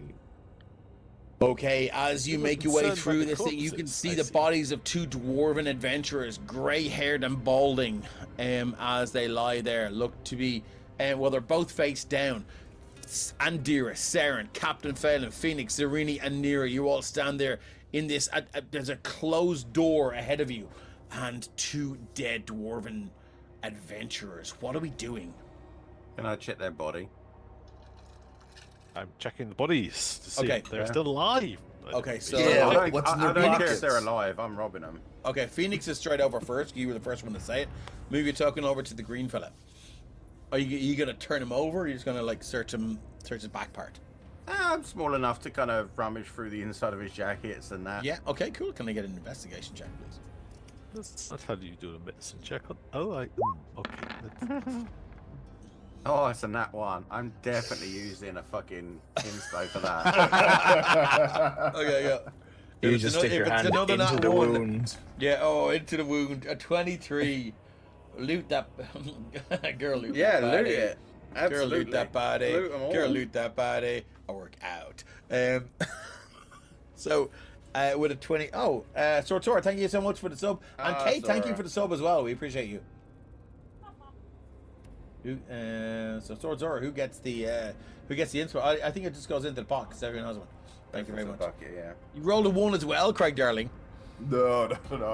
Okay. And with a 23, there, as you kind of root your hand under this long green battle jerkin, you feel stop it. There is a lot of a thick viscous liquid, but which you fucking hell, you guys are like school kids. Oh, yeah. And you kind of draw your hand out, and it's like got this sort of thick grey slime in it, which looks to you to be like probably the contents of 2 broken healing potions. But as you sort of search around for more, so you're only sort of searching the back part here, and there are 2 more potions of supreme healing. Is it supreme? Is that the right word? Supreme. Supreme is what? That's the top one. Yeah, there are 2 potions of supreme healing there. If the music's too loud, please let us know, guys. But there are also 2 broken ones. That's what that sort of thick grey viscous liquid was. They were sort of in this sort of this leather belt that had like sort of 4 potion slots for it. Basically, you can take the belt if you wish, It will shrink down to your size. Yeah, Phoenix wouldn't be bothered about that for sure. Okay, cool. If anyone wants to take the potion belt, basically what this does is if you use your bonus action to take a potion, you can roll twice and take the higher number. I'm gonna grab one of the potions and then the other one I'll just put on the floor and be like, whoever wants that, it's gonna help you when you get hurt. By the way, this is the 3rd potion of supreme healing I have now. Please don't forget to use them. Cool. So Zarini, can I get an investigation check, please? Or did you give to me already? I didn't already. She was actually checking to see if they were alive first. Okay, cool. Well, I mean, I think investigation will suffice for that. That is a 21. So you turn the body over, you can see this like the ring, like the face of the girl in the fucking wardrobe. It's like this like contorted rictus. That's unpleasant. Like facial expression of pure terror, and they are like they've died in, like their eyes are wide, and they look like the thing they feared the most just stopped their heart. She puts the face to see, but something did not agree with him. I think I'd be upset if I'd have broken 2 of these potions as well. They're very expensive, those potions. Talk about yourselves, I will return. I need to do one thing, sorry. They are. Who's taking this other one then? I mean, I already have 2 of those as well, so... I think I've already used up my potion, so I'll take it. I tend to hurt a lot.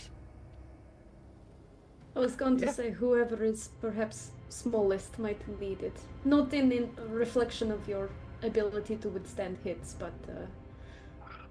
No, that's fair enough. I think tend to Moo roll is small enough to be 5. Moo could You might be like 6 foot taller than me, but like I can still hold my own. Oh, I have no doubt. It was not a reflection of your abilities. I have seen some of the magic you've exhibited, and I'm sure that is only a minor reflection of your capability. Well, I am pretty good, I suppose. Yeah. I'm kind of wonderful. You're not too bad. You seem like you're ready to smash some faces, which is a good thing. It's really what I was put on this world to do. They do it fairly well, as we said. I I don't did trust all you. my life then. You're not bad, but I don't trust you. Was that me? Oh no, Zarini. Oh. Never trust a fey creature. Says the fey creature. That's why I know. Zarini will take the potion belt if no one else is taking it. Cool. So if you ever need to roll the effects of any potions that are stored in the belt for more than a day, so Okay. they need to be on the belt for a day, and then you can roll with advantage. How many potions can it hold, or is there 4? Okay, she puts in 2 potions of supreme healing and 2 potions of greater healing. Cool. Okay, cool. Does anyone have a notion of what killed these fellas? Interesting. I presume something Is there any nasty. wounds or just that terrified face? I think. Welcome in, Nathan, the Xbox and D&D player. You're welcome in, fellow DM and player here. You're welcome in, Fredo. Wait, they've just stepped foot into a dungeon. There may be a dragon. I mean, you know, realistically there should be, but there may or may not be. Okay, sorry to cut across you there, Paddy. I'm not really one to know what happens with bodies. I know a lot about magic, but not bodies. I'm presuming Zarini didn't find any obvious other wounds, or... No, looked like, I mean... Oh yeah, couple of cuts and grazes, couple of slash wounds. But nothing. But the major one is the heart stopped. Does the other one look the same? Are you going to turn him over? Phoenix is Zarini going to will. kind of look to Zarini to be like, you know, Yeah. turn this one. Yeah, if you turn the other one over again, it's the same thing. This facial expression locked in this impossibly like contorted and terrified state. And as you look over it, it's again, it has taken some physical damage, looks like, but I mean not enough to kill it. So it looks like something else happened here, or maybe something else happened in conjunction with the physical wounds it took. Can I check out the doorway? Because they're by the doorway here. Can I check out the doorway and even the room and investigate and have a look around it to see if there's any magical wards, anything that's like done that, like they've tried to get through this door and the ward's gone off and fucking wiped and blank, you know, anything so like you're gonna investigate the door for magical traps. Yeah, I want to look for arcane runes, that kind of thing, traps. Okay, yeah. cool. Let's get an investigation check. I'd actually as well. I'd probably be like, Andira, you've helped me with this a few times. Come and stand here so that I can stand on your shoulders. It's easier if I look, if I'm not flying as well. Yeah, absolutely. So trying to get Andira's help. I will roll separately though. I think it'd be better if we roll 21. separately. If you want to roll as well, then Craig, for Andira. Yeah.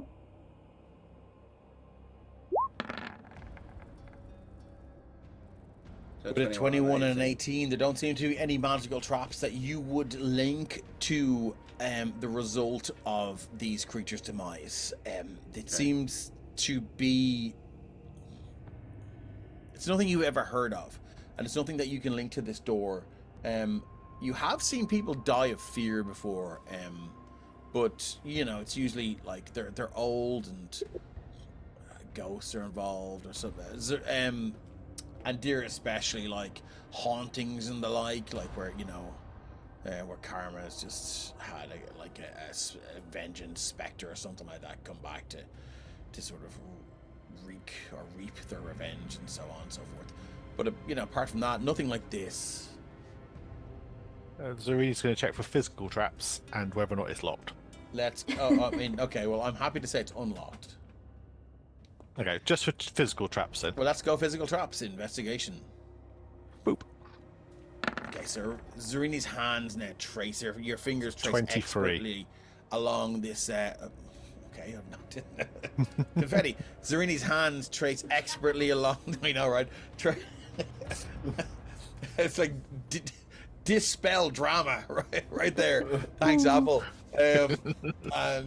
Yes, your fingers expertly trace this door now. You kind of look for the usual things like holes in the doorknob that might sort of sprout these poisoned spikes, or the door being linked to a sort of metal cable that might sort of tweak something further down the corridor. Nothing, and it does seem to be unlocked. Can I suggest let me go in a ways a little bit and see what I can find? And then I will, if I scream, come in and get me. And I would like to stealth through the door. It's a stealth through the door. Cool. Can I get your stealth check, please? Oh, sure. Boop. 15. Okay, let's move your token through the door. You should be able to... let me just open it for you. Boop. You can see now through this door, and you can see further down through the corridor a long, well, it's about a 10-15 foot corridor, and as you move in, you hear this.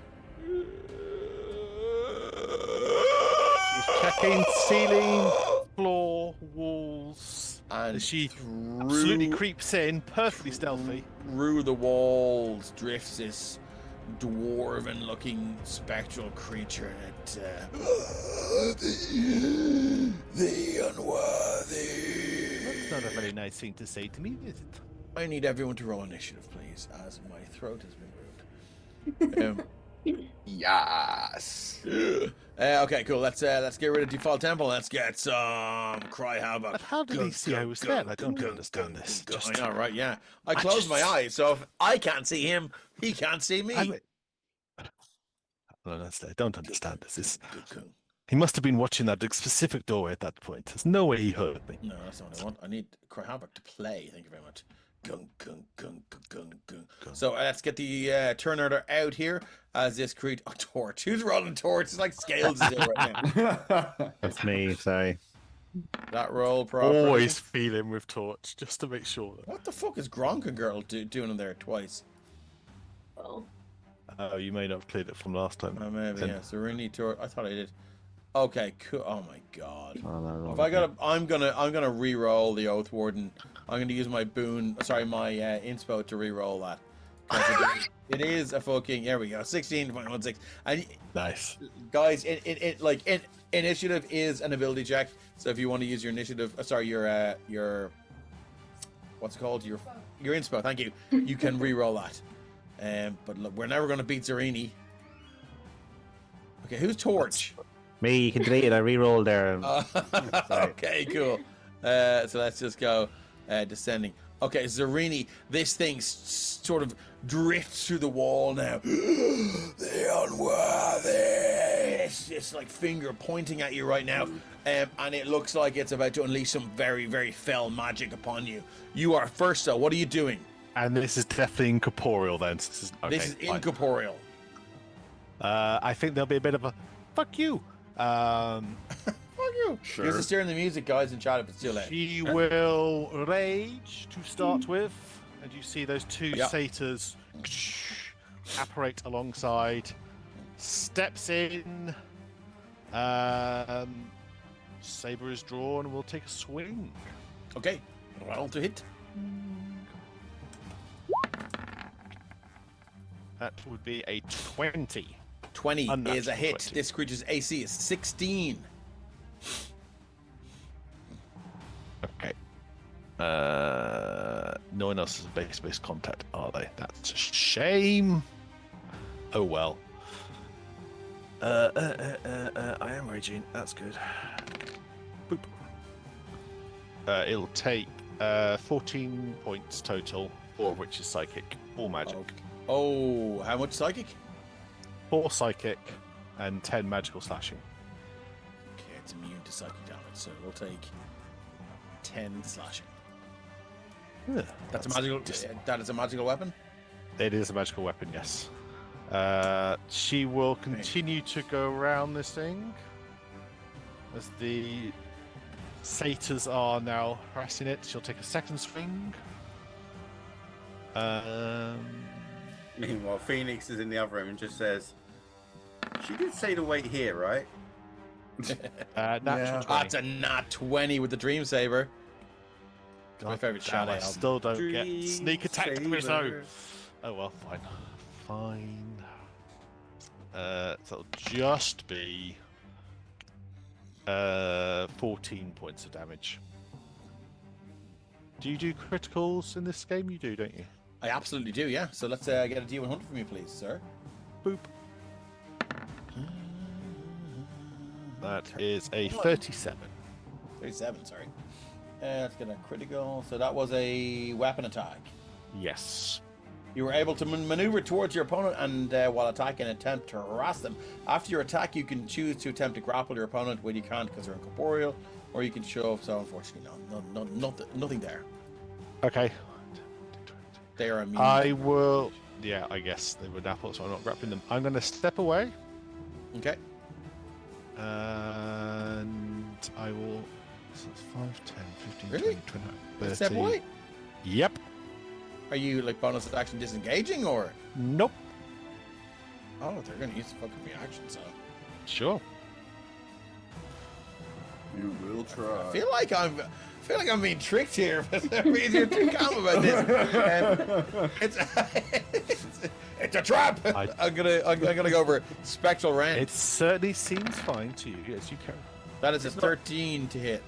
13 does not hit. Would a boon help? If you rolled a 4 on your boo. Well, I'm gonna fucking it roll a wouldn't 4. help. No, it help. wouldn't. Not help. Well then, okay, so it swings. Yes! These long She basically leaps backwards out claws. the way. Okay, yeah, these long claws just get spectrally longer now. Or these impossibly sort of extended talons. Yeah, screeches as it swings for you now. So it's used its reaction. Yeah, so the two satyrs stay with it, continuing to harass it. Okay. Yeah, and that's my turn. Thank you. Oh, she calls out, sorry, to warn people. Single opponent, spectral. Saren, what are we doing? Well, I'm also gonna rage. Okay. Oh, yes. What does your rage look like? My rage, because we happen to be the same kind of barbarian, My also rage? summons two spectral creatures. They are And Dearest two... go, wait, what's all the ghost activity? Oh my god! They are two very beefy orc women, one of whom looks a lot like Saren. And they will come with them into the hallway. Yeah, we are going to walk into the hall. 10. I think I have 30 feet, yes? I never know. Yeah, 30 feet. Cool.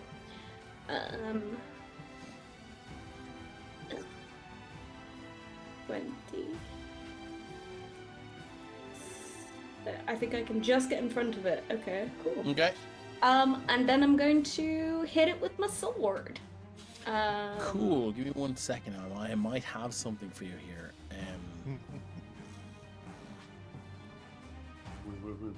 No, you don't. It's fine.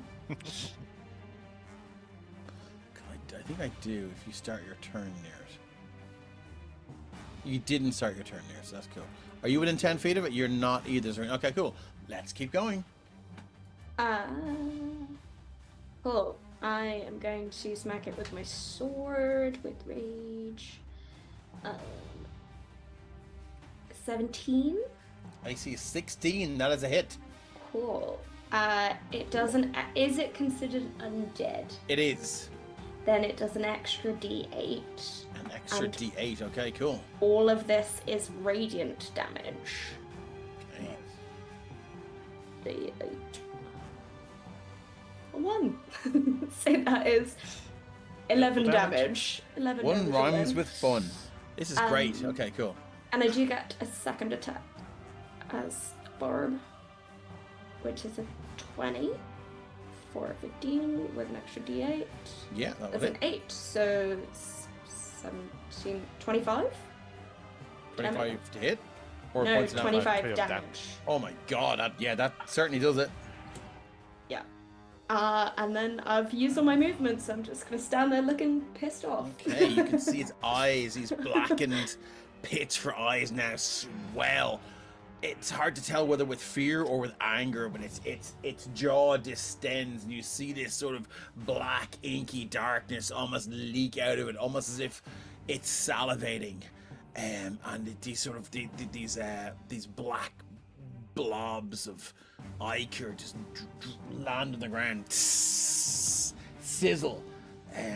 All you can feel off this thing is cold, and that sizzling sound would suggest to you that it's what happens from its what comes from its mouth is hot or acidic. But anyway, moving on, Sarah, that's it for you. Nira, with your 2,000 feet of movement, what are we doing?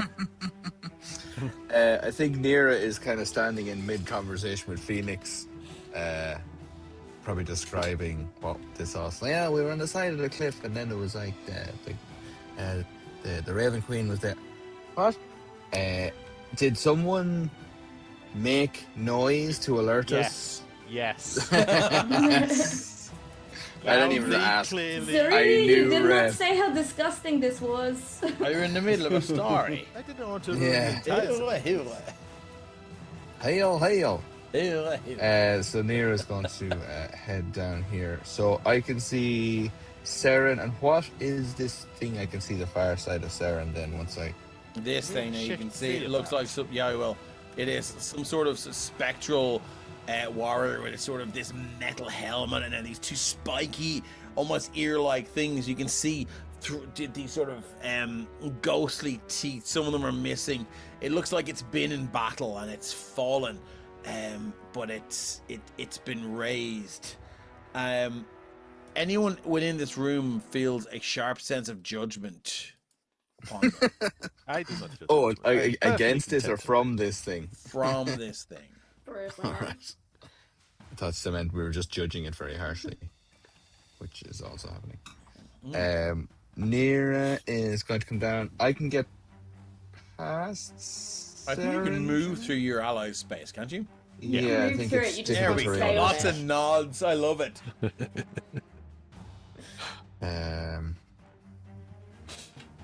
We were yeah, mastermind. I Our think Nira's specialist gonna- topic is. You also know how to play D&D. Yeah, it's just it's great. Well, when- also a man of it's culture. great as a See- DM when all the players know the rules and you're like, is that the rule? They're like, yeah, okay, cool, great. All I know are stories. Cool. So, Nira, are you gonna just stay there, or are you gonna move through, or? No, because I think I'm trying to think now. Nira's going to use their channel divinity to turn undead. Love it. Which holy symbol. I'm trying to think what would that look like. Now that Please tell me Nira your is- first stands out on energy bristles. Just I think so, and I think Nira. Do you know what? I think it's going to be like, you know, that bit, a combination of when Bilbo goes to try and grab the ring from Frodo and he sees it. Oh wow! And just like Nira, but fur stands out, but black feathers stick out from underneath the fur and like bristle it up, and Nira's eyes glow bright, luminous blue, almost white with blue on the edges, kind of like Godzilla, you know, when Godzilla like Kind of like charges your up. fucking your token there. Look, Imagine it's almost like Wayne just channeled Nira's awesome abilities. and look at the background where the whole background looks like an iris within the circle of the token. Ah. Is that now? Alleged. I didn't know. Yeah, and Nira just Okay, cool. What do channels I the need power to of the do? Raven Queen. So, this is all new to me, and I've played a cleric before, or in a while at least. Adrian, Wisdom yeah. saving Saving throw. throw. And What's gosh, the DC? did I- That's the question to ask. My is oath do I warden have needs this? to make a wisdom saving throw. Did I write proficiency this down? +8 plus wisdom mod. Proficiency +8 plus wisdom. Oh, God bless you. Proficiency is 4 plus 8 is 12. Not the habitual cleric. Ooh, 12 plus Yeah. wisdom is 15. 15. Okay, coming at you like Cleopatra. Boop. 18. Damn. So, do you hold out a holy symbol, or do you just like, are you your own holy symbol, or like, what's the story? Yeah, I think for this it's channeling the feathers of the Raven Queen and kind of like Cool. taking on that kind of semi feathered form. Cool. I don't think now is the time to really sort of shatter your confidence. So I think the fact that Saren is standing in the way, I think that's probably why it didn't get a full view of your of your majesty and your connection to the Raven Queen. So unfortunately it doesn't work, but it's probably why. That's probably why. Nice. Alright. My beefy body is in the way. Absolutely. And I think Just that slice of fucking Cake. of wrestler muscle mommy. What's her name? Fucking Oh, I know Rhea you're Ripley. about. Yeah. Yeah. yeah, and I think like initially when we started this campaign, I think I had Nira as like 6 or 7 feet tall, but I think we kind of changed it, and for me it's more fun that Nira's only about 5 feet, if that. Short king. Like very much so, Yeah, I love it, love it, love so it. I think Nira's giving it all this like out to the one side of Sarah. Yeah.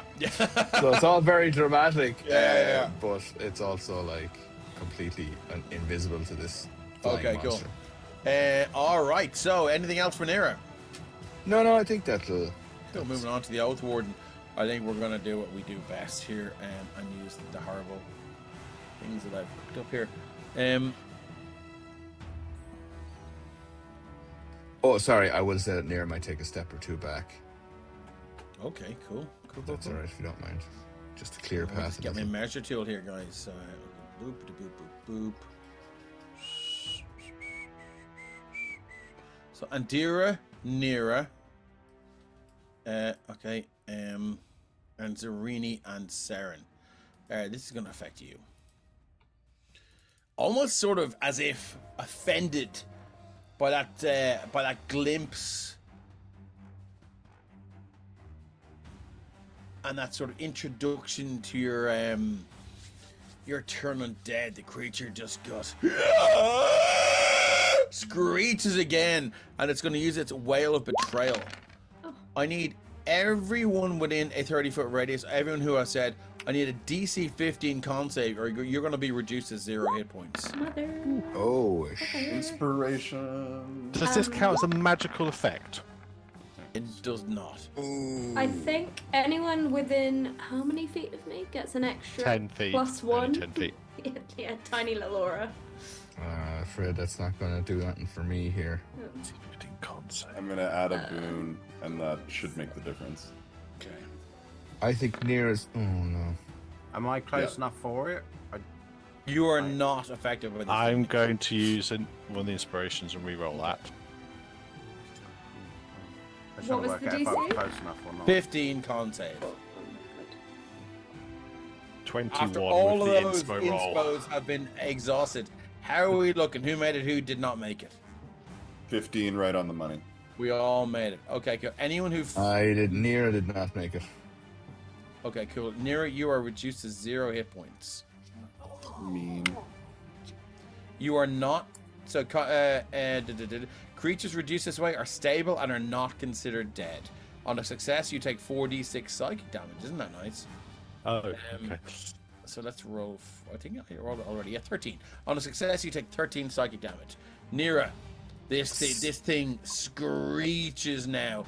And it's a screech of outrage, and it's a screech of judgment, as this creature is an oath warden. And you made an oath to... I made several oaths. Going out having fun, adventuring, sort of doesn't really align with those. Maybe, maybe not. Depends on your point of view and this thing's point of view.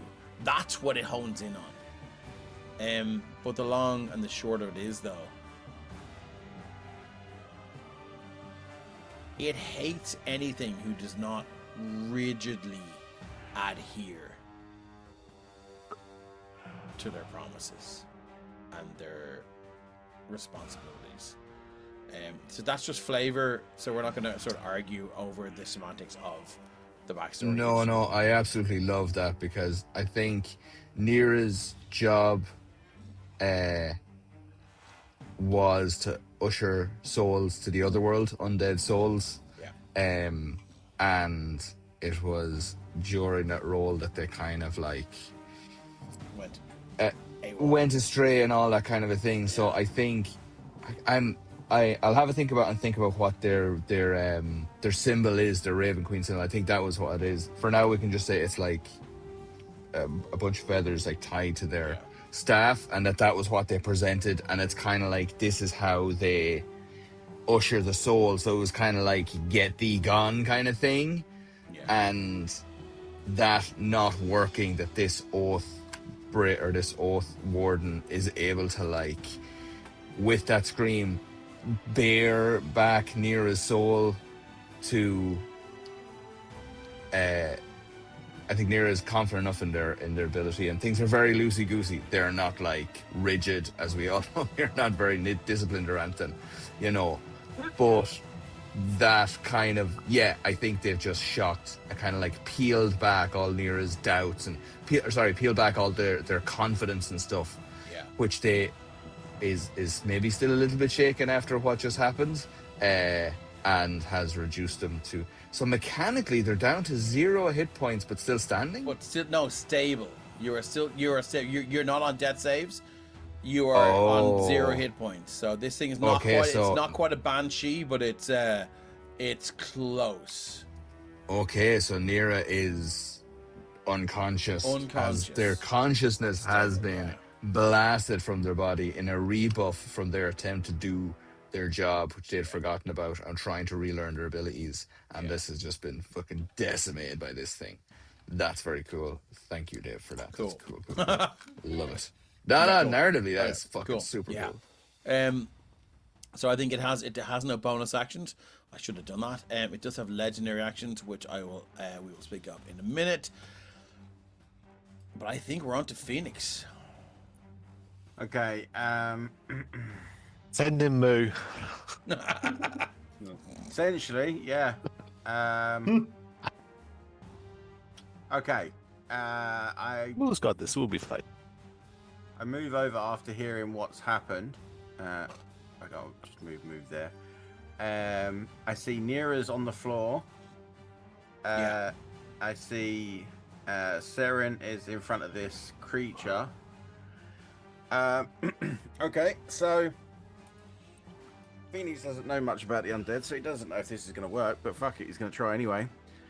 Seren, do me a favor and duck as he whips his hand around and flings out what looks like a firebolt to start, but as it gets further and further, it just gets bigger and bigger and bigger and bigger until it hits this creature as I do immolation. Oh, and that's an ongoing thing through rounds, isn't it? Okay, shit. So what do I need? I need a dex save, please. A dex save from my awakened Oath Warden. Okay, I've got +2 on this. What's the DC? 17. Shit. It's not impossible, like. Oh no! Hold on. I have a boon. Oh my god. Who gave him a boon, you assholes? Okay, so D4. Go on, get one. Yeah. Yes! You still Okay, take cool. half as much damage, though. That's okay.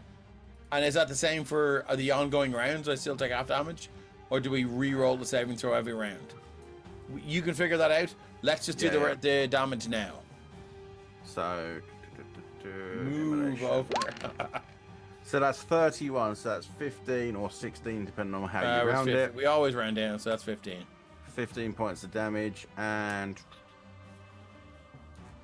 takes half the damage. Oh shit, yeah, you saved. Okay, yeah. Oh no, wait, that's a different spell. Hang on. I'll look at this and I'll tell you. Saren, did I just subtract hit points from you? No. No, you're where you should be. Cool. Yeah. Right. I just want to make sure I didn't do that. Oh, good. Cool. Yeah, that was. So if I made the saving throw, yeah, you still have to save. no, on a failed save, the target also burns for the spell's duration. Yeah. But if I made the saving throw, I don't think I do. No, but you make a save at the end of each of your turns to see. I think if that that's only if I fail the saving throw. Oh right, okay. So on a failed save, the target also burns for the spell's duration, which is okay. So yeah, 1 minute. that's it. So yeah, I made it. Yeah, cool. Anything else you'd like to do? That's a shame. That is a real shame. First time I've used that as well. It's a cool no. spell. Cool. But look, you burned a fucking boon. I've no boons left. Or inspo. Well, it's 4 in the pot. Anything else for Phoenix? No, that's it. Andira. Felim, what are you planning? You look like you're stroking your beard thoughtfully. I'm worried about you. Yeah, he's You're always 20 plotting million something. attacks, and you're fucking. You're what? What are the dice you have? The Boots. Superiority dice. Yeah. superiority dice are D10s now. I know. I'm worried about those. Okay, Andira, what are we doing? All right, Andira's gonna step into the doorway. She's gonna see Nira on the ground and Saren engage with this thing. With her bonus action, she is going to use her Blessing of the Raven Queen. She is going to teleport 30 feet, disappearing in this kind of small explosion of black feathers and reappearing on the other side of the Oathkeeper. Boon for Phoenix. Thank you very much, Zool. As she reappears in this kind of luminous, spectral, almost banshee-like manifestation, and gains resistance to all damage for the next round. And I'm gonna attack it with my pack weapon. It's in its usual kind of glaive form right now, and I'm flanking, so I'm gonna Roll that with advantage. You are a flanker. Beautiful. I'm also going to stack a great weapon master on this. Say the I'm gonna take a nicest thing. -5 to the roll. Okay, let's go. And if I hit, let's go. I'm going to do +10. It's going to be a booming blade. So DC 24. AC 16. Okay, so I'm going to hit 24 -5 for a 19. So it's going to do 13 points of slashing damage plus 10 for Great Weapon Master, and then I'm going to put the Fuck me. booming blade damage on that as well. For another 6 points of thunder damage. So and total? Total of 29 points of damage. Jesus Christ. I know we Okay, don't know it's each other still that going. well, but you seem more like yourself.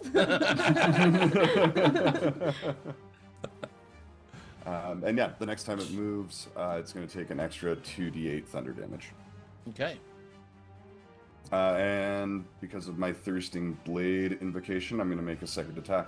This one will not be Booming Blade, but it'll still be Great Weapon Master and all the things. Cool. 28 -5 for a 23. Yeah, that's gonna do it. For 22 points of slashing damage all in. Oh my god. Okay, 22 will do it. Yeah, well, that's gonna hurt. Anything else you like to do? And she is going to kind of stand her ground, and yeah, no movement or anything. That's it for her. It's you see its head just do and you hear this cracking bone sound as it does a complete 180, and its head turns around, its body still facing Saren, its eyes wide now, these two red pinpricks. Screeches at you. Captain Felim, what are we doing? You're muted. You are muted. Need a bit of time to talk to Captain him. Felim, what are we doing? Felim is coming along towards the action. He can move. There we go. He's coming down the hall. He's getting into the baby. He nips around Nero despite his big Just size. leaves Nero unconscious on the ground. I love it. I love it. Shuffles in between the Give me legs of Saren, grand. up to his full distance here. Yeah. And he's going to go for a fainting attack. So he does a little shuffle with his feet, and he's like, kind of like I'm just a bad dancer on a Saturday night about 3 a.m. on the dance floor. Uncle at the wedding with the tie around his head. So yeah, we'll put that in because I haven't used this before as one of my new maneuvers. One superiority dice bonus action on my turn to faint. So then my next attack, which will be this one, will be at advantage, and I get to I love add it. Okay, yeah. dice to the damage. So out of the ruffles of his billowing shirt comes his first attack with his vicious short sword. Here we go. This is an advantage. So 15 will not hit. Oh. Well, fuck yeah. First one, shring. I think you're more concerned about what Andira and Saren think about you, and you're not locked into that sort of that moment of combat. I think the boon would make the difference, though.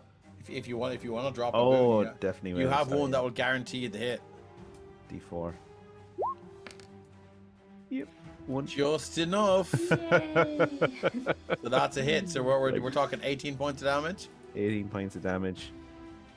Nice. And then Okay. his so offhand attack is bonus action. So then his second attack coming in with the other sword. And the fighter. Sorry, hold on. Never mind. You're the okay. dirty dice. 28 and 13 piercing damage.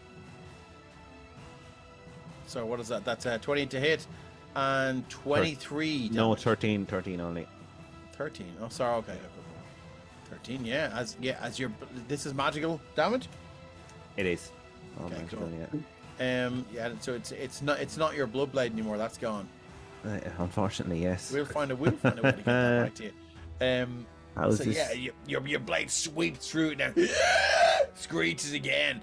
As you can see, like now, it's almost like and it's almost like dropping ink into water as your blade just sweeps through it. You can see these sort of spectral sort of wisps just sort of fly through the air now as this thing just it's not looking good at the moment. Lovely. And Felim will just spit at it. Okay. End this turn. Is it like that? A really vicious, like, just hits the wall if it goes through him, yeah. Okay, right, okay. So it's not. Okay, cool. Moving on, Zarini, what are we doing? So mechanics question one: can I use a bonus action to give someone else a healing potion? Or is it an I think action? you can use a bonus action to throw it to them. Okay. Are you All right. hoping if you want to administer a potion, it's an action. Okay, fair enough. I'm happy to say you can use a bonus action, and we will roll a dexterity check, or maybe. The person I'm throwing it to is not in a position to catch, so. Okay, so that's a no. That'll be a no. All right, that's fine. Presuming that Felim was the last to attack it, does that mean Zarini would hit with advantage on this if she comes in for the attack Yes. here? Cool. Well, let's do that on the way past. Okay, cool. Uh, Actually, before you do that, I'm going to use a legendary action, okay. and we're going to use a spectral leap. The Oath Warden teleports 30 feet and makes one spectral rend attack. So it's going to go. Well, I think we're going to go 5, 10, 15, 20, 20. I think we'll just go straight to Phoenix, and we're going to make a spectral rend attack. That will be at disadvantage.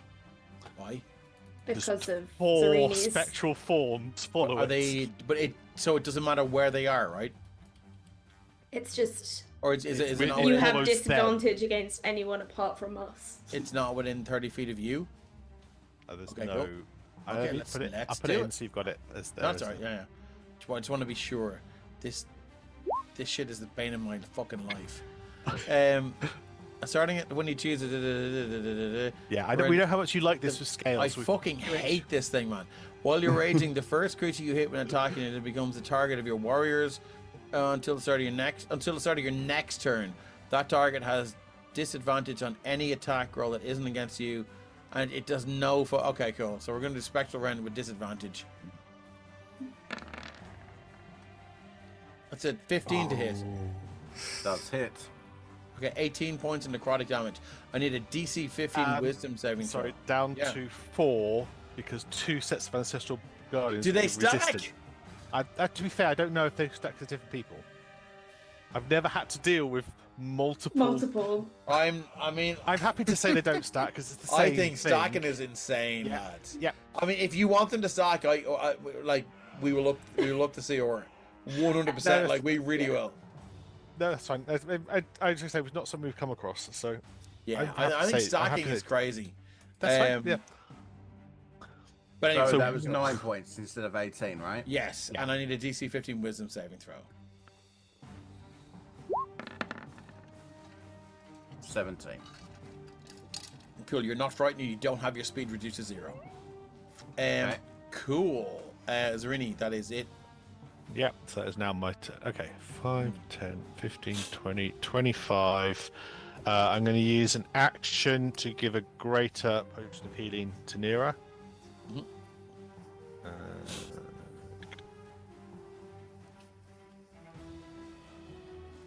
So, Nira, you will get.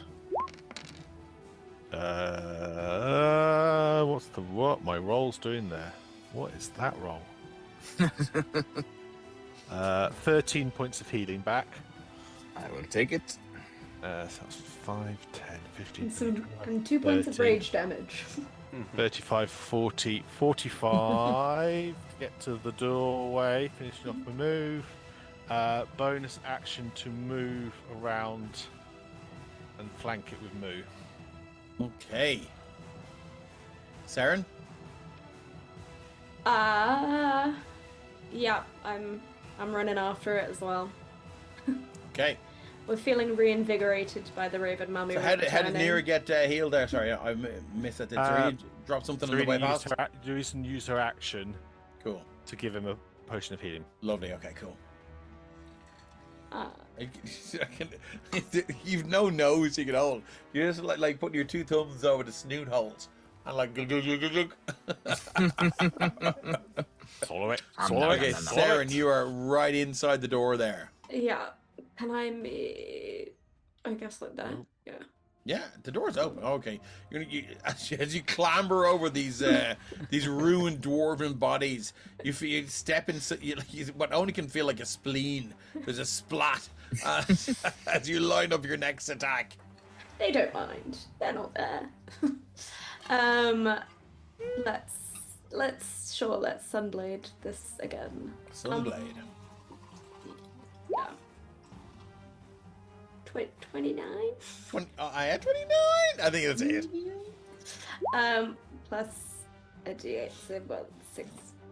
24 24 Points of damage. points of damage. of radiant damage. Of radiant damage, my friend. What does it Yes. look like when you kill this? This awakened Oath Warden. I think it's just a like I said a second ago. There's this sort of revitalization that they kind of saw in Andira and even in Nira before Nira dropped of this just like slight radiance to them, and I think it's just target focus, sword flying, and that radiant light just slices through them and they just separate into fragments of Amazing. something. Nice. Unbelievable. I love it. Phoenix just looks at Sarah and is just like, my hero. Aw. As your Sunblade separates this thing from whatever. Bless you. Bless you. Any more? Hurry! Any more? Stop it! You got any more in there? I cast bless. Okay. The cackle. Yes. So as. You all right? I'm okay now. I'm okay. As your Sunblade sweeps through now, separating this from whatever incorporeal sort of state it had, you see most of it just break apart until you see this one long black wisp, almost like a black handkerchief moving through water, and it just swoops through into the ear hole of one of these dead dwarves now that have been turned over and rifled and searched and pilfered. And you hear, tell them. And then its whole body is dragged up almost like a rag doll or a puppet, and it dances this weird sort of movement across left to right, and it goes, it came for us. It came for us. Every time you kill it, it gets stronger. It came for us. It lives in the circle. It retreats to the circle. Save your powers. It will come back. And its head is dashed against the rocks. Viscera and blood splashed across. Now there is half a head. Now that you look down on it, and you hear this.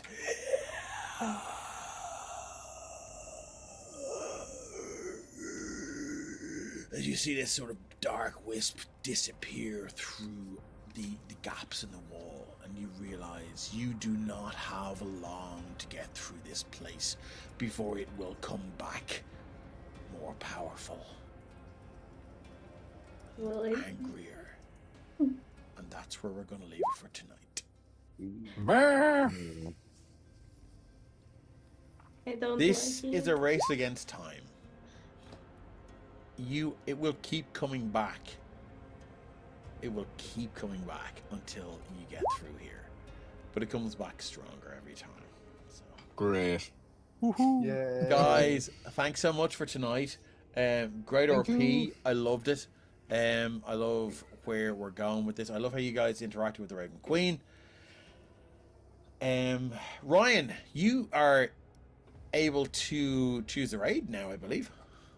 Oh yeah. I thought about that. Why don't you go and do that?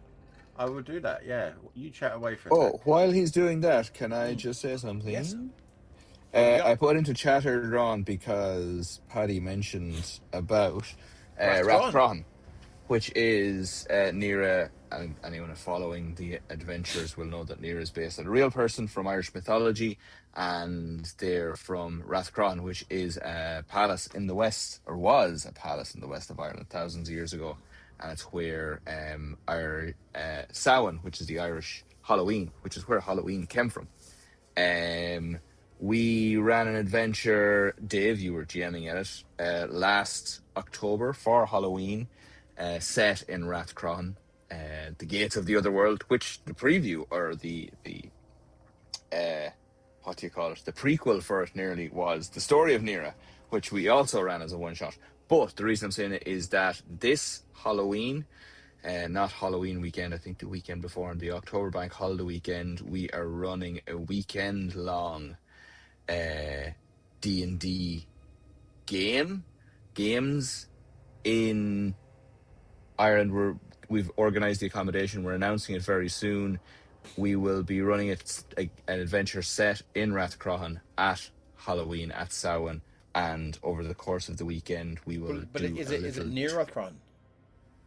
It's not very close. It's very close. It's close Cool. as we could get it. We're trying Excellent. to combine the accommodation. Yeah. So yeah, we'll get in a little bus. We'll head over to Rathcron. We'll do a tour of Yes. the visitor centre. We'll do a tour of the site.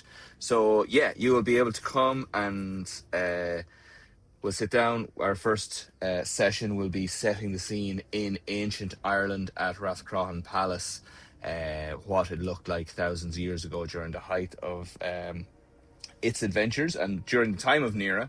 And then we'll all get in a bus. We'll go to Rathcron. We'll tour the site. We'll come back and we'll spend 3 days playing D&D in this custom-made adventure. And there's accommodation there for everyone, so... Accommodation organised, there will be food provided, there will be all sorts of extra little bits and pieces we're bolting onto it, and that's going to be announced soon. So let me get this straight. We arrive on Saturday morning. You arrive Friday night. Friday night. What do we do Friday night? Friday night there will be icebreaker games, activities, where we don't want to have a D&D session on Friday night. It's just to get there, get some food. Yeah, exactly. Warm-ups, activities, fun stuff. And then Saturday morning? Saturday morning we get up, we have breakfast, we do a session of D&D, which will be setting the scene in Rathcron. Everyone, if you remember from the last ones, every DM is a chieftain, and every table is their clan, and all the chieftains and clans have their own raths, their own palaces at Rathcron. So it'll be setting the scene, getting to feel the vibe of what it looks like, and then lunch. Then we pile onto a bus, we head to Rathcron, do a tour of the site, get some food, head back. Second session of D&D Saturday evening, and then Sunday. Depending on scheduling time, but around 7 o'clock. 7-ish, yeah. Oh no, you could have dropped the worst song to drop out. Oh, you're back. And then afternoon. Then same Sunday morning, get up, session in the morning, a break for people to kind of like do their own thing and chill out in the afternoon. Another wrap up session Sunday evening, and then dinner and post events, parties. That's and amazing. A bit of crack. And then Monday morning, then we get something goes on. I love it. Yeah, I'm looking forward to it. It's going to be good fun. Love it.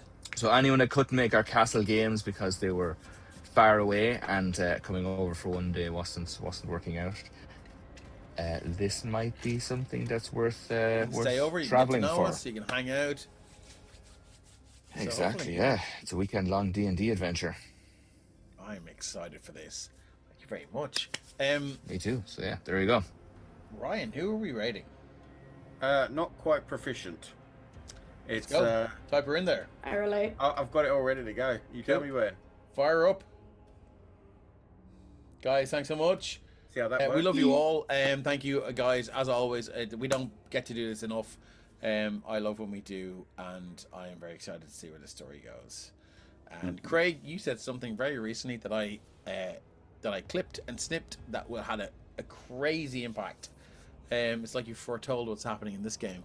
And Oh. I will. You were on stream when you said it, so I will. Love I it. will, and I snipped it. So I will pass it on to you in about a year's time when it comes true. I love that. You guys, Uh-oh. take care. We'll see you on Tuesday. Tuesday. Tuesday. Shadow Dark. Bye, guys. Bye. Love you all.